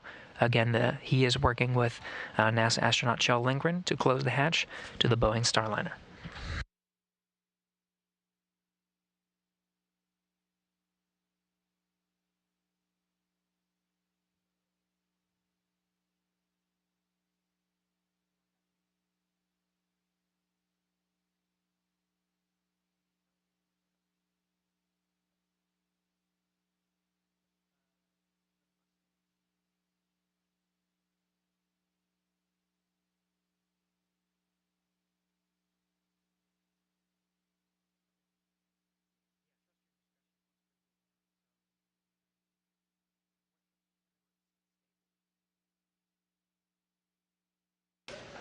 What Kjell's doing there is actually inspecting the other side of the hatch before they put the hatch into place. Really important that they get a good seal. So they'll clean it if they haven't already. They'll do some inspections, and it looks like maybe he's doing a fit check here.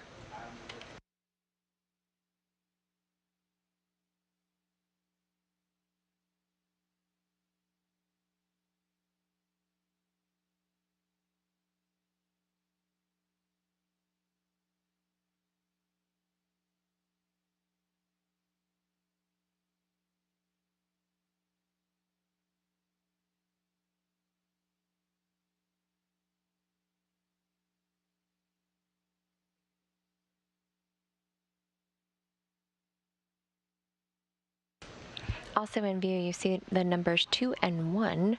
That is the NASA docking system on board the Starliner, built for NASA, and the whole purpose is to have common systems, common mechanisms, so that any two spacecraft can dock with each other in space. And so this is a really great test of that system before NASA uses it on deep space missions. From this view, we're getting some spectacular insight into the design of the NASA docking system. Starliner Houston on 2 for hatch closure, Cheller Farmer.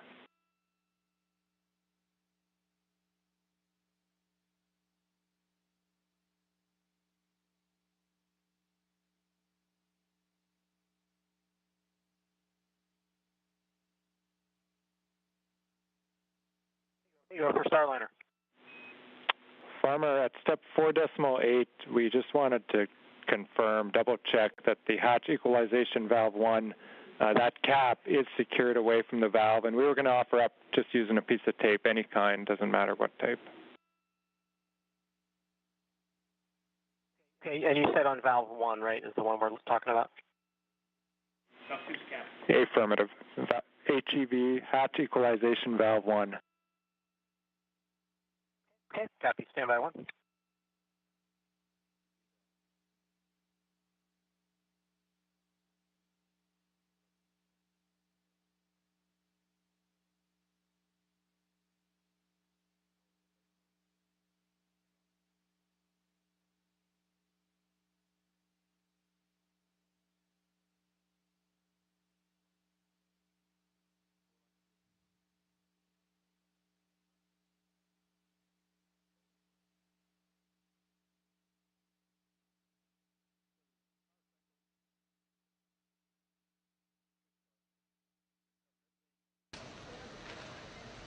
Really incredible views that we're getting inside the Starliner spacecraft with those Mustang interior cameras, 4 of them. We'll have them on board the crew flight test. Have been iterating on that system to hopefully get some near real-time or real-time views when we actually have crew on board and headed to the International Space Station.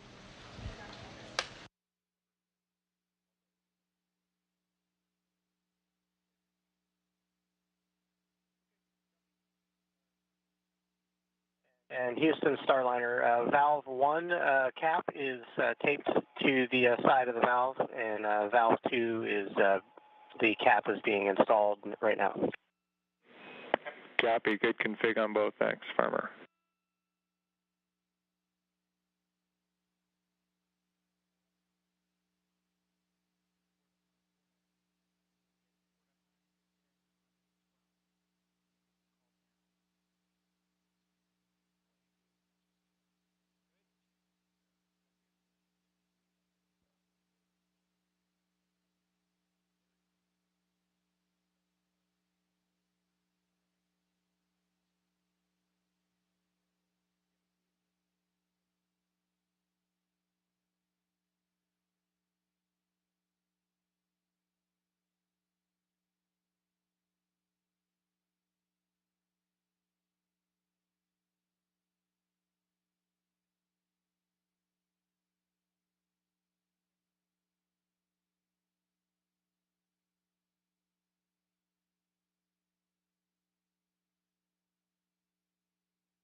Chell maneuvering the IVA hatch into place, doing some fit checks.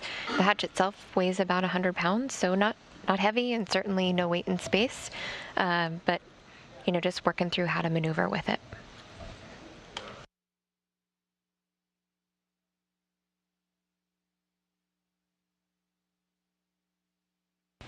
As astronaut Bob Hines supporting the operations all along the way, camera in hand, he'll be photographing the hatch for documentation purposes so the teams on the ground can analyze every step of the way. Of course, this hatch closure comes the day before undocking. The crew will continue to work throughout tonight after the hatch is securely shut. You can see Chell maneuvering the latch now. And through the window of the IVA hatch, you can kind of see a silhouette in there.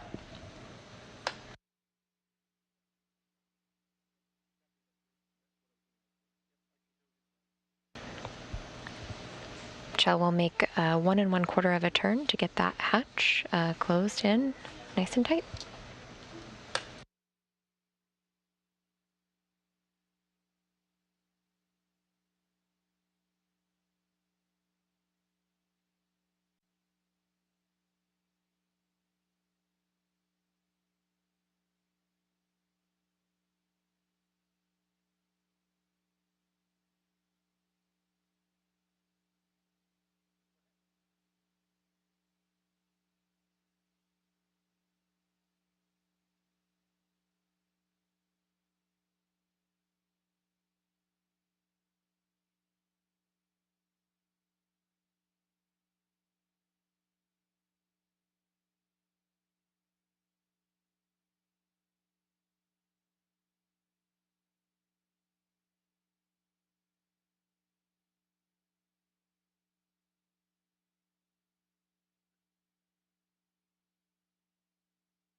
And this is the first time astronauts are working with the IVA hatch on orbit. They have been able to practice here on the ground at training facilities at Johnson Space Center. But certainly working through these here on orbit is a little bit different and all about the process of how we'll do it when astronauts are on board on the other side.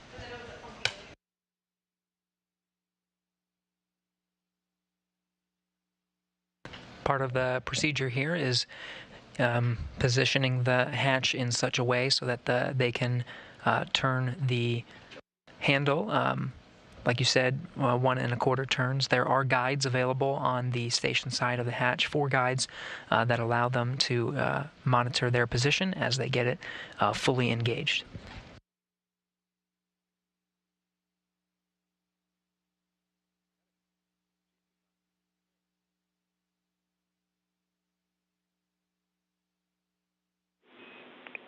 Starliner Houston on 2 for Farmer Hatch when able.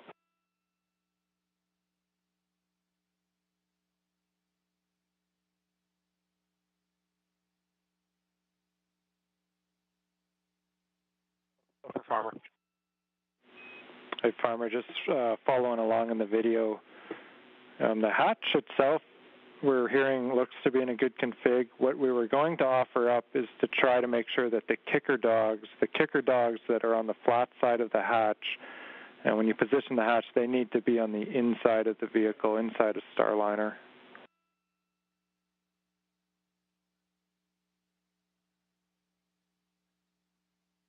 Okay, so from our side, they're on the interior side of the vehicle. So are you saying that maybe we're pulling the hatch closed too far? Yeah, that is one way of thinking about it. Your first statement is correct. The kicker dog's on the inside, vehicle side of Starliner, and so potentially it has been pulled in too far. That's the first thing that we thought when we're looking at the video.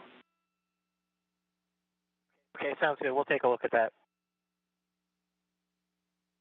Those kicker dogs that were discussed between ground controllers and the International Space Station crew members were something that we mentioned with hatch open, almost like built-in butter knives to get into the Starliner, open the hatch when this phenomenon known as the suction cup effect happens. So almost provide just a little bit of relief between the systems.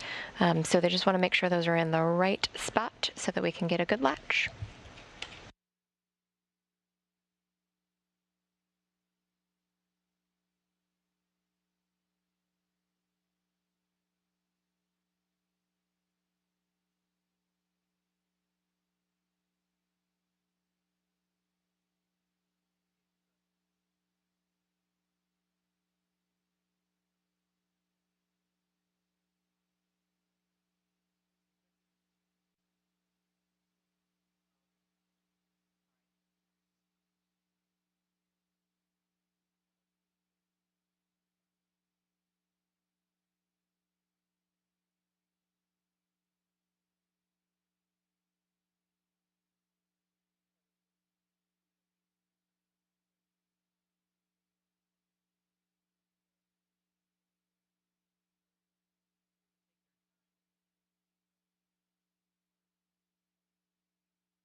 During a post-docking news conference, Commercial Crew Program Manager Steve Stitch described the behavior of the Starliner spacecraft and said that it was very patient and took everything in stride. And I think this is another opportunity to say that is definitely the behavior of the Starliner spacecraft as the teams are working through this hatch closure. Patient and learning as much as we can before astronauts fly on board. All the more reason that this is a flight test. They write the procedures, they practice on the ground, they learn how to do it in space, and that can be applied. That can be applied for the next time when we have crew on board the Boeing Starliner.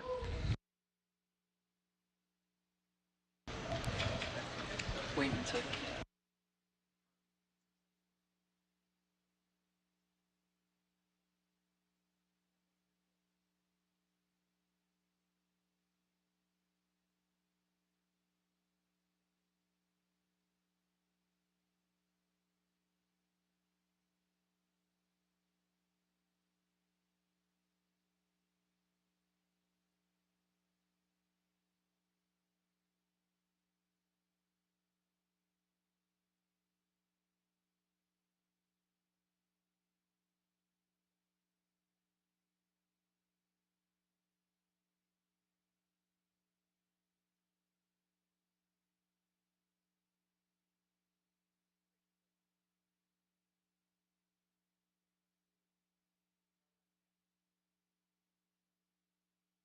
Wait until it gets... Houston Station, CST 100 IVA hatch is closed. Starliner Houston, we copy. Starliner hatch closed. Thank you.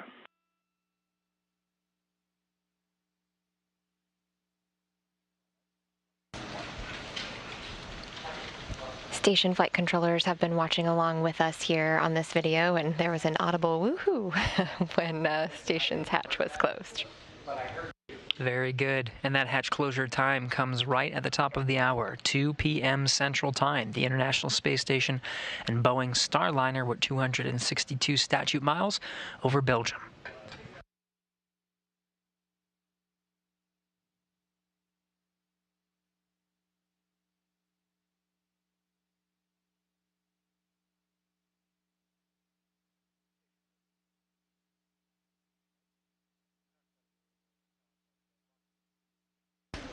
You can see them here talking about the process to close the hatch, so I'm sure our teams are going to be very interested to see how things went, how they can update the procedure so that we just get better every single time.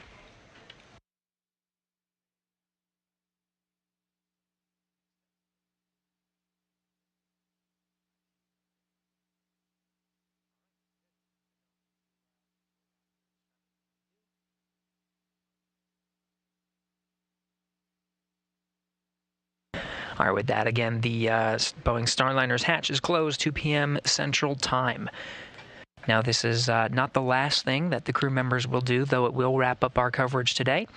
With that hatch closed, there are 2 more hatches that need to be closed on the station side. The first is the A-Pass hatch. You can sort of see it deeper down that tube, which is the pressurized mating adapter, right now covered with a white cover. That cover will be removed, and the station astronauts will close that hatch, as well as the hatch that will outline that square marker at the forward end of your screen. That's the Node 2 forward hatch. With all of those closed, they'll depressurize the vestibule in between the Boeing Starliner and the International Space Station and perform some leak checks all ahead of tomorrow's undocking.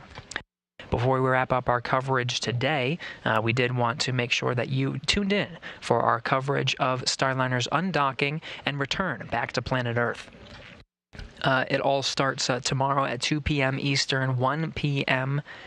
Central Time, tomorrow, Wednesday the 25th, where we will start our coverage of the undocking sequence. Undocking right now is scheduled for 2:36 p.m. Eastern, 1:36 p.m. Central Time. Physical separation from the International Space Station.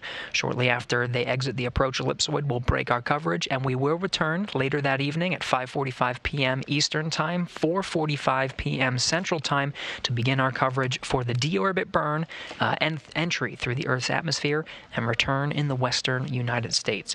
Right now, we're targeting the White Sands Space Harbor for our primary landing site. Weather is looking good for that primary landing site.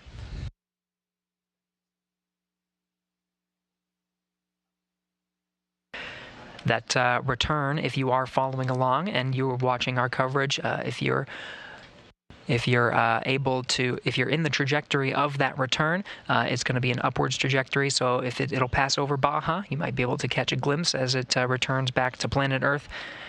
That touchdown time in the western United States in the desert is scheduled for 6:49 p.m. Eastern, 5:49 p.m. Central. If you're in Mountain Time, 4:49 p.m. So check out the trajectory, and you might be able to see a glimpse. The views of our coverage should be spectacular. But like I said, weather is looking good, and it'll be late afternoon, early evening coverage. We'll get some good daylight as we cover the landing sequence. 2 for Cheller, Farmer, and Timeline.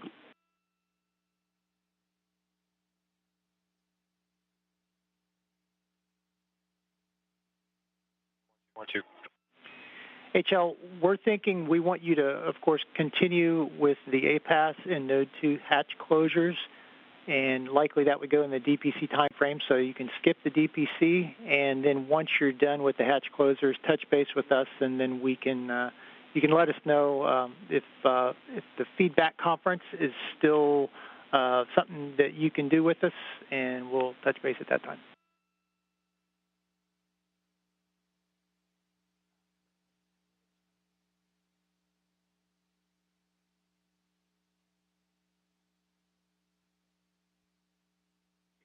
copy all. I'll continue with hatch closures. Understand that I may miss DPC, and I think Farmer and I are good to do the feedback conference after DPC. All right, we appreciate you wanting still to do that.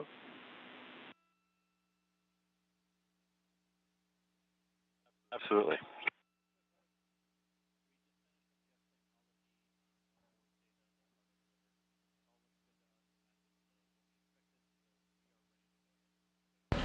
All right, you heard there that the station astronauts are going to push through the evening and continue with the procedures that we laid out. Again, 2 more hatches need to be closed. They'll depressurize the vestibule, check out the systems, and they'll have a conference with the ground to provide feedback about the whole process of getting the hatch closed and getting Starliner ready for departure before their daily planning conference to wrap up the day and get ready for bed. Again, tune in for our coverage tomorrow. And it does look like, Rebecca, that Rosie is waving goodbye, a very appropriate farewell for this evening. Very fitting, and we look forward to seeing her on the ground. With that, that'll wrap up our coverage of the hatch closure of the Boeing Starliner. Tune in for our coverage of undocking and return to Earth tomorrow, May 25th. This is Mission Control Houston.